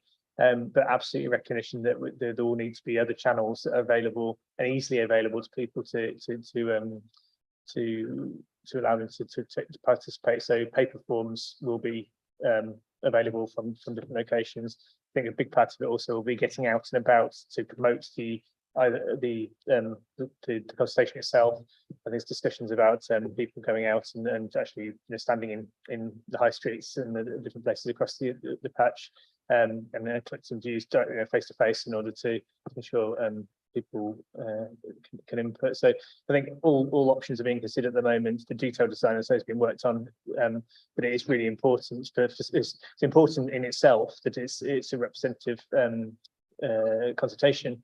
And that everyone has the opportunity. It's also important from the process point of view that this is the sort of area which can trip up the process. If the Secretary of State deemed that they weren't happy that it had been an appropriate consultation, that could be a problem later down the line. So absolutely looking to make sure that that we cast the net as wide as possible and put everything in place to ensure that underheard groups and sometimes given the opportunity.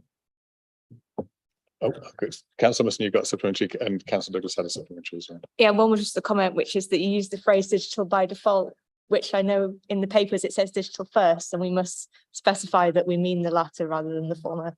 But also there was a point about a targeted mail shot of postal surveys, and I wondered if that fell into the it's not yet been developed, what that means, or if someone could tell me in what way that's targeted and who we're targeting with those postal surveys. I'm not very close to the detail of exactly that question. I think this was part of the recommendations from the Institute for Consultation and particularly targeting groups where that might be the best way of reaching them. I don't know exactly what that list is or how it will be developed specifically, but I think it was where that was the most appropriate mechanism. That's where you would get why you would use that channel. Councillor,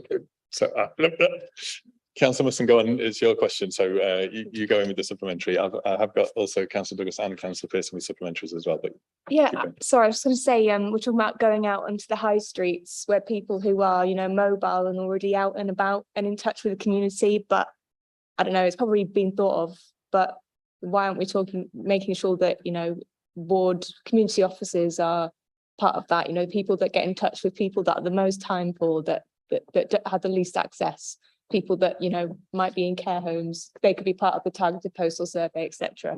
I'm just thinking that given I know that our communications team has done a lot of the work on crafting what that might look like, and given how important this consultation is, whether we could get them to put a briefing note around all councillors to get some feedback before that process is started, because I think if wards or groups think that we need to add something to the process, then we should to try and get this out there. So I think we've got the time to probably do that and then bring it back if there are any suggestions, which I think would be really good to try and get as many people involved as possible. Councillor Douglas. Thanks. And I think another really important point on the consultation is as well, for particularly if you want to get people who are underrepresented in feedback on political governance kind of issues, which is the majority of people, I imagine. How do you make sure that this doesn't get thrown straight in the bin, and how do they understand what you're talking about? I mean, it's very abstract, isn't it, to the vast majority of people? And how is this all considered in preparation for consultation?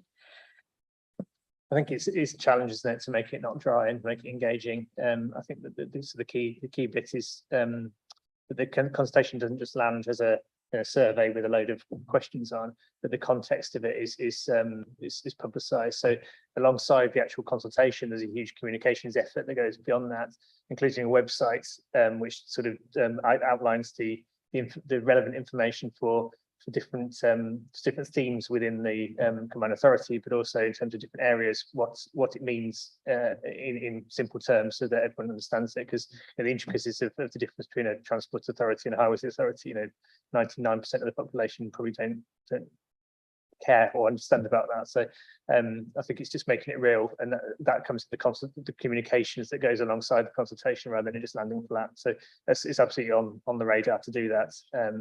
And yeah, lots of detailed planning going on with comms colleagues at the moment. And Councillor Pearson. Thanks, Chair. Yeah, it was just on the consultation point again in terms of how can the feedback that we get from the consultation actually make a difference and actually influence the shape of the deal. You've already outlined that there's various things that are quite rigid. Yeah, so for the deal in one sense, what we're consulting on will be the scheme, which is essentially about how the combined authority itself works. So that is the bit that can be influenced by the consultation. The process is that once the consultation has happened, the final report will be produced, and there'll be some independent input into that to ensure that it's correctly representative in terms of the views. And that will go to both councils, North York and North Yorkshire, for their views on that. And in terms of then submitting that consultation response, as well as any sort of suggestions for amendments to the scheme to government, which will trigger the next stage. So there's a process of turning those consultation responses into a report, which is then given to government. So there's a clear process that whereby those views are taken into consideration, but it will be for the councils to decide in the decision, which will happen after Christmas, as to any amendments that they see fit on the basis of the responses that have been received. Just one last point on consultation, and it's going to be just a point rather than a question, and it's a plea really, that when we do put together a consultation and we do start asking questions, that we do it in a way that is meaningful, because I think that a lot of the feedback that we receive from residents is that they were asked very closed questions, or they were asked very leading questions. And I appreciate that when you're doing any sort of qualitative analysis, if you get 10,000 results and they're all writing you an essay, that's very difficult to deal with.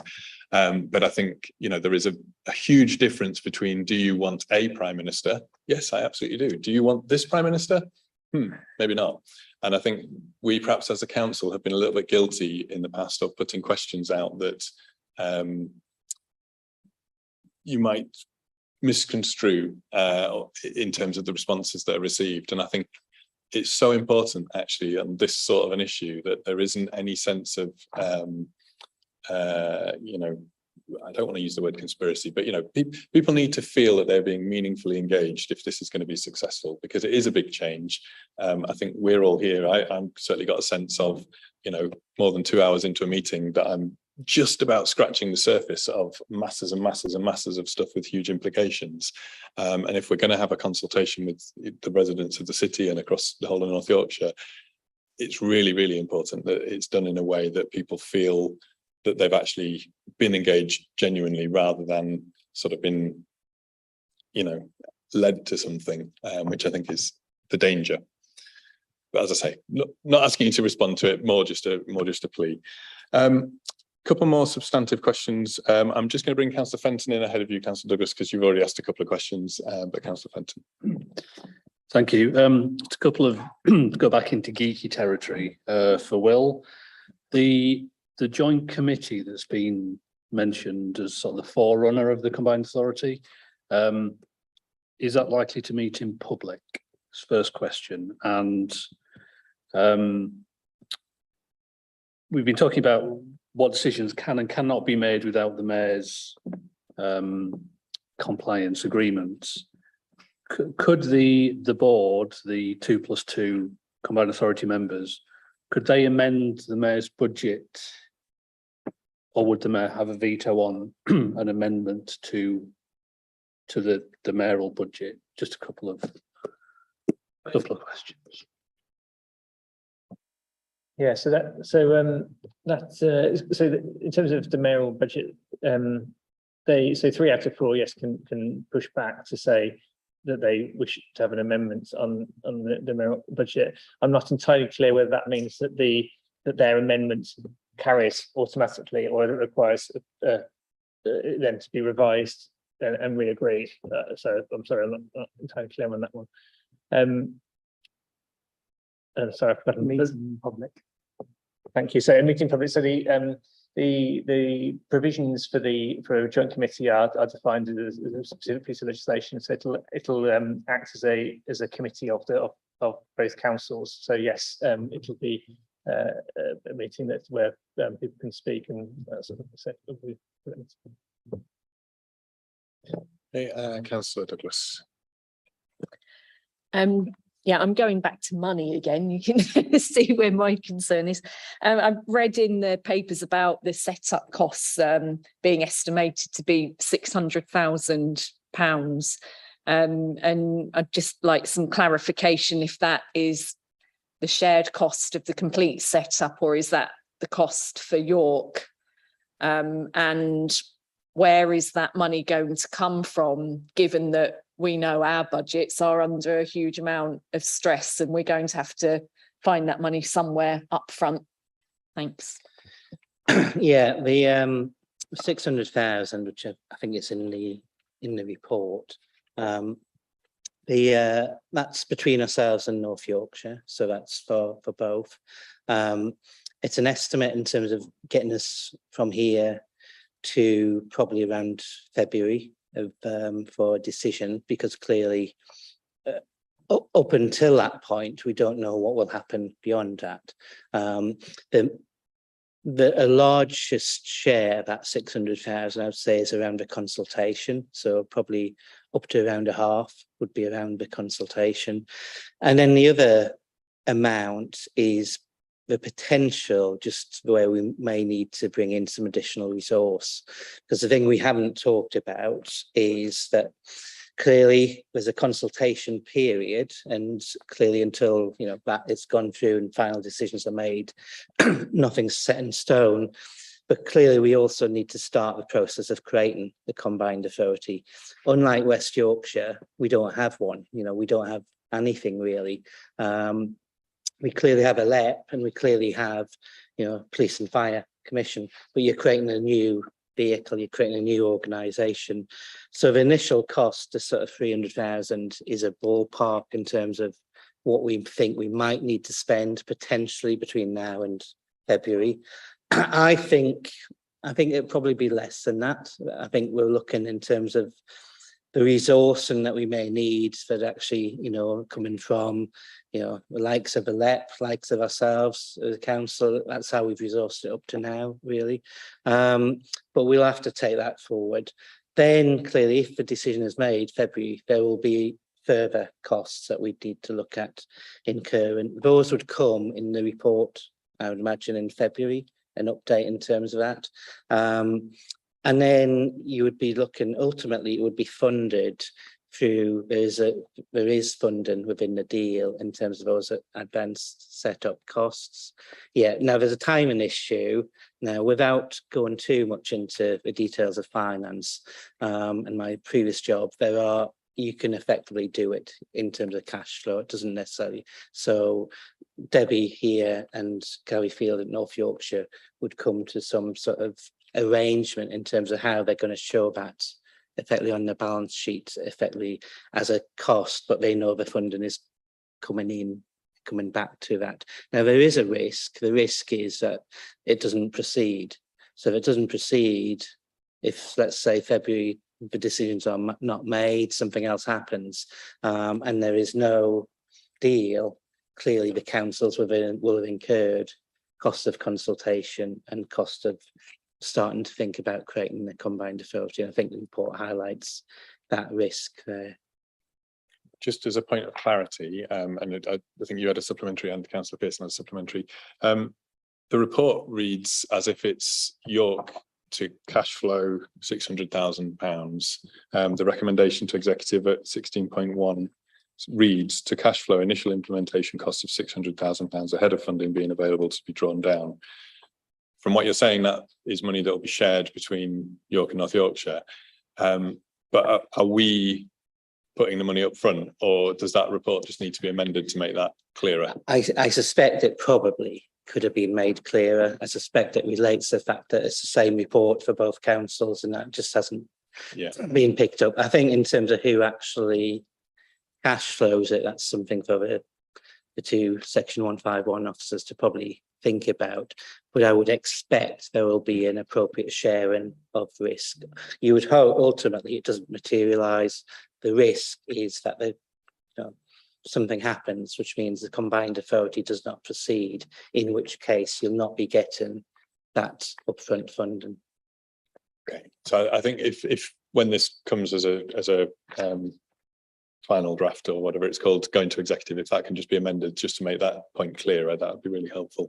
Was your supplementary along the same line, or was that something additional? Yeah, I was going to ask about that, but I had a second element to it as well. And it's something that our partners and stakeholders spoke about earlier, that, this is a great opportunity and we're going to have to be ready for it and to hit the ground running and be prepared internally for the projects that we want to bid on and put forward. And how are we going to handle that from within our staff in the council to make sure York does get a good cut of the pie? At the end of the day, we are responsible as elected members for York, but we will be functioning under a combined authority. But we will need support in making sure that we are ready to fight and spend that money within the terms that are expected of us. So how are we going to manage that? Thank you. Yeah, and some of that funding I would envisage is about making, achieving that effectively. So we have done that in terms of the housing funding, so the 2 million out of the 2.6. Now, the reason we get 2 is because we were able to submit a business case, which was accepted. We're ready to go, and we can spend that money. North Yorkshire weren't in that same position. Now, I say North Yorkshire, it's technically the districts in terms of that scheme. So they weren't in the same position we were to actually progress on that. I think we'll be in a similar position in terms of brownfield funding. Now, there's other work absolutely that we need to do to actually achieve the timescales that are set out, because some of this funding, if you don't spend it, you won't get it again. And so some of that resource, some of that 600,000 we envisage will be around making sure we actually adhere to what the government have said, that we've got, the resources to do things. Clearly, as a council, we're stretched, as are North Yorkshire clearly. And some of the things like some of the pre-planning around transport schemes as well.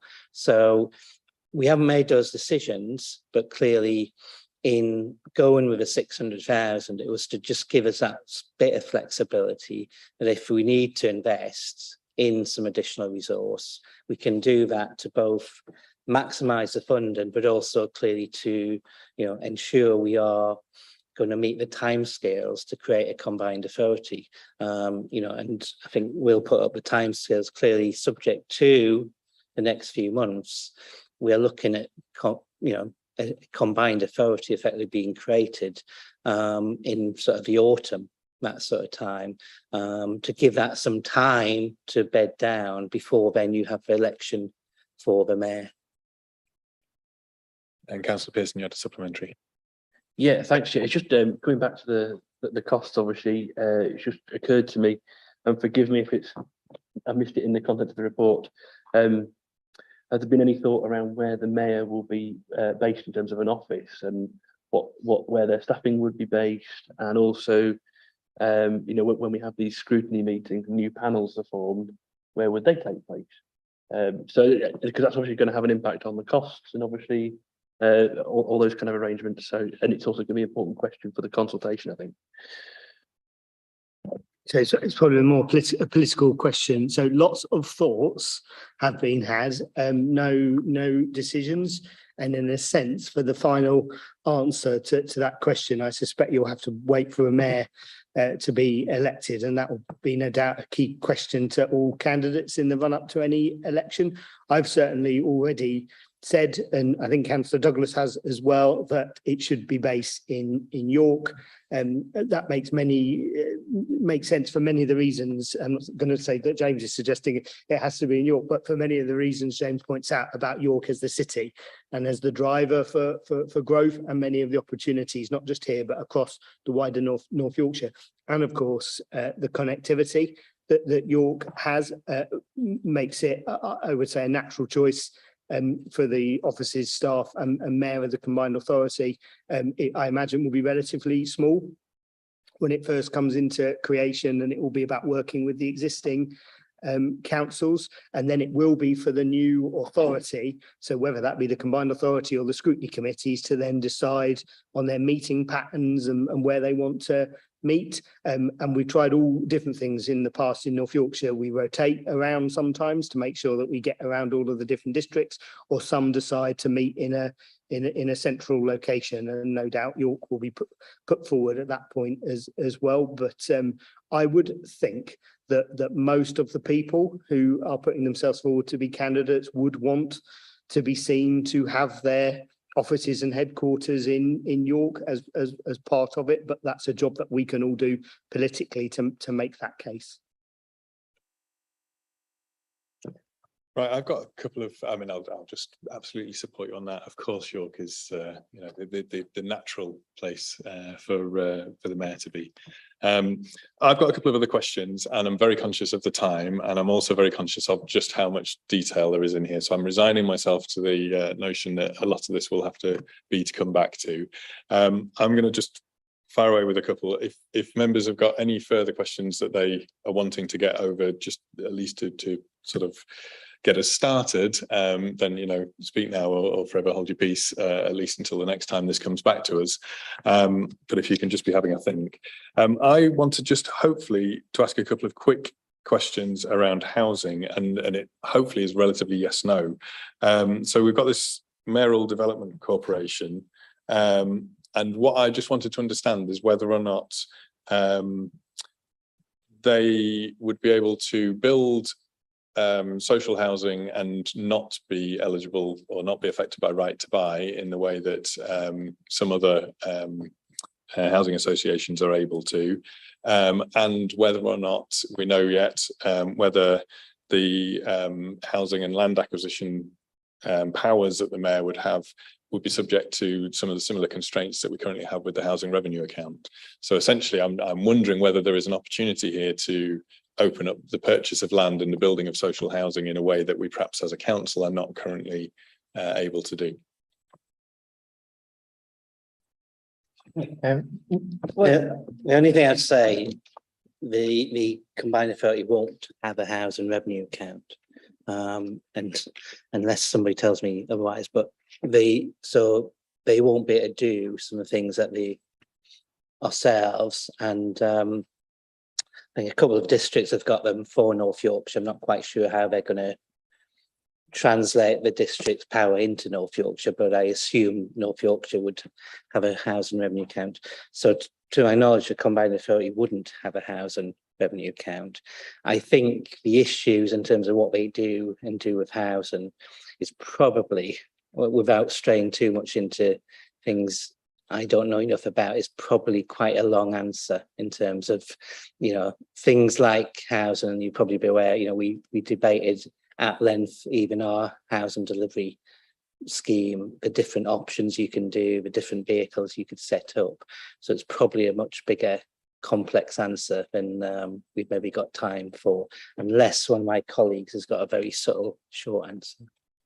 Well, I'm hoping, to be honest, that the answer is around just the potential, because it just seems to me that you know, I'm looking at page 99. There's a sort of set out of the mayoral functions there. That the opportunity to set up a development corporation or whatever, however it's called, you know, whatever it's called, that would seem to open the door to that possibility. And I would have thought that would have been one of the biggest, most important things that a combined authority could do that would affect the day-to-day, you know, people's lives in the city and across the region. I agree with you. It's probably a complex answer. I think just in terms of the development corporation, the main function of that is development in a sense of getting things moving and built. The actual the nature of the housing that it produces, I think, is a slightly different question. I don't think the combined authority is there won't be the social landlord in that model. So I think it's a slightly there's no doubt mechanisms by which the a mayoral development corporation could build houses that would end up as affordable housing in the right way. But I don't think it's as simple as that the mayoral development corporation would be that entity that sort of on an ongoing basis that maintains and manages that affordable housing. Okay, I'll take that as a hopefully, possibly, maybe, and we'll perhaps want to explore that a bit more.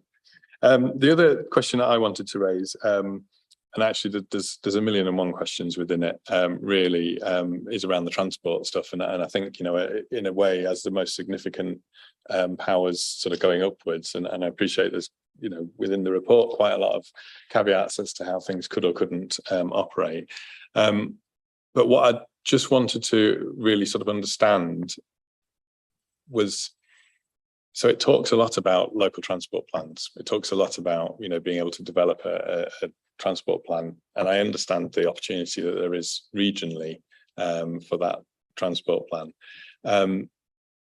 It's been a bit tortuous in this last couple of years getting a local transport plan moving just for York. And I'm just a bit worried that a combined authority transport plan could end up superseding and therefore perhaps losing some of the aspirations that there has been from within the local transport plan locally. So I'm hoping that you can give me some reassurance over that. And then on a very specific point, page 102, because there's a whole sort of element of stuff around what are key road networks and how they're designated and how they're allocated. But it does then seem to suggest, so it's paragraph 3.3.3.2, that the government intends to legislate so the mayor will have a power of direction, allowing them to direct highway authorities on exercising their highway powers with regard to the key road network. Now, my reading of that is that the combined authority could essentially say, right, a road right through the 1036 going right through the centre of York is now a key network, key road network. We expect you to open that up and we expect you to maintain that at the expense of some of the other local roads that you might have previously had in your transport plan. Make me not be worried about that. So in terms of the first bit, the LTP, so there's essentially the combined authority level, so York and North Yorkshire, that is the level at which that local transport planning would be done in the future. I think what is envisaged that within the strategies and the local transport plan that comes forward is that you would have elements that related to York and North Yorkshire, recognising that there's two distinct areas and distinct challenges within that. So the overall strategy will clearly have to relate to the whole, and it will have to be a strategy that works for York and North Yorkshire. But within that, there are the priorities for each area will still be visible. That's the ambition and the way that the sort of architecture of those plans is seen at this point. So a whole load of work with capacity funding coming through to support teams across York and North Yorkshire to develop that proposal over the next sort of 18 months. So I can't say exactly what it will look like, but that's the ambition is that it's there that the local priorities are still visible within that high level strategy. Then in terms of the key route network, so that will be defined within that strategy. So the strategy that the mayor puts to the combined authority will contain the definition of the key route network. So typically it's like the arterial routes, it's the big areas. The proposal within the levelling up and regeneration bill that's currently going through is that the mayor would have that power of direction on the highways powers. But we asked DFT about this in detail. Would that sort of permit the direction such that you get a sort of Rolls-Royce or gold-plated network of the KRN at the detriment of everything else? The answer we got was that there's the the maintenance levels and the standards will have been across all roads will have been defined within that strategy. And so this isn't a mechanism allowing the mayor to divert things away from that. This is about it's about the power, the highways powers. So it's things about routes, about access, about crossings, about the sort of mechanics of how it will work, so that the local authority can't then sort of obstruct the ability of the mayor to strategically manage that network. So it's the relationship between the highways powers and the strategic powers to ensure that what the mayor and the strategic transport plans says the KRN should be doing is achievable, and you can't, essentially a local authority can't use its highways powers to block that strategic direction of those things. So it's not, so what we were clearly told was it's not about the shift of maintenance money, for example, from the rest of the network through to the KRN. That's not what it's about. That will have already been agreed at the combined authority level. So you were giving me reassurance, and then at the end you made me start to worry again, because I guess part of my concern within this would be that, and I'm just going to use Tadcaster Road as a easy example, but you know, that presumably would be part of the key route network by the definition that you've said. If the local authority decided that actually they wanted to put in designated segregated cycle lanes the whole length of Tadcaster Road, and we looked at it and we said, oh, actually that's going to impact on the width of the carriageway, and we're going to decide that actually we prioritize cycling over you know, other vehicles, so we're going to make it one way, we wouldn't be allowed to do that. Is that? I think that would be that sort of that's a strategic use of that piece of network, isn't it? So I think that the combined authority would have to sort of some of the control around that. Of course, remembering the combined authority is City of York Council, North Yorkshire Community and the mayor, so it's not like it's a different decision-making process. But that would be dealt with at that higher level because it would be part of that key route network. So that is the sort of thing where I think that a lot of the way that the mechanism, the way in which that road will operate, as opposed to those which are sort of continue to be managed almost entirely by the local authority, and that is a difference. So yeah, that's to be aware of. I think it's probably again the exact detail of specifically which powers. So where, you know, the crossings, cycle lanes, all that stuff. Probably that's a lot of detail there, which I'm not. No, I appreciate that. I guess it's just that thing of it's another area where the tension between, you know, the local residents alongside Tadcaster Road versus the businesses in the city centre versus the people who live in Scarborough who want to visit York for the, you know, those different things. And it's just making sure that the local residents' voices don't get lost within that. The other thing that I would just hope that you can give me a very quick bit of reassurance on is that because at the moment when we want to do something in our ward, we sometimes are told, well, you have to wait for the local transport plan before we can move that forward. I hope that our local transport plan isn't going to have to wait for the strategic local transport plan before we can move our local transport plan forward. The phasing of exactly how that works, I think I'm not entirely clear on. So the local transport, the strategic transport plan for the combined authority will have to have a draft in place of that by the spring of 2024, ready for the mayor to consider when they are in place. So that's how that relates to the existing plans. I think I'm not entirely clear on, I'm afraid. Okay, right. I think I'm not seeing any hands sort of itching to get in, and I think that there are still all sorts of levels of detail, but I think we've given it a really good going over. The last thing I'd like us just to do as a committee is just have a look page 27 of your reports. At point 16 is the recommendations that will go to executive. I think we've already just talked about point E, perhaps just needing a little rewording or just clarification within the wording there, so we're just clear about that. Is there anything else comments wise? Obviously there's been some specific things that we've asked questions and things to come back. Is there anything that we as a committee want to add, comment, put forward, do anything more at this stage? And we don't have to if we don't want to. I just want to give us that opportunity. Nope. Okay, in which case I'll leave it at that. The only other thing that I just wanted to ask really in terms of as this process moves forward, this is about local democracy. It is about connecting people more to local democracy. And it did feel uncomfortable to me as the chair of this committee to read a press release that we were going to be signing a deal. I'm aware that I'm not the only councillor at this authority that discovered that a deal was being signed by a press release.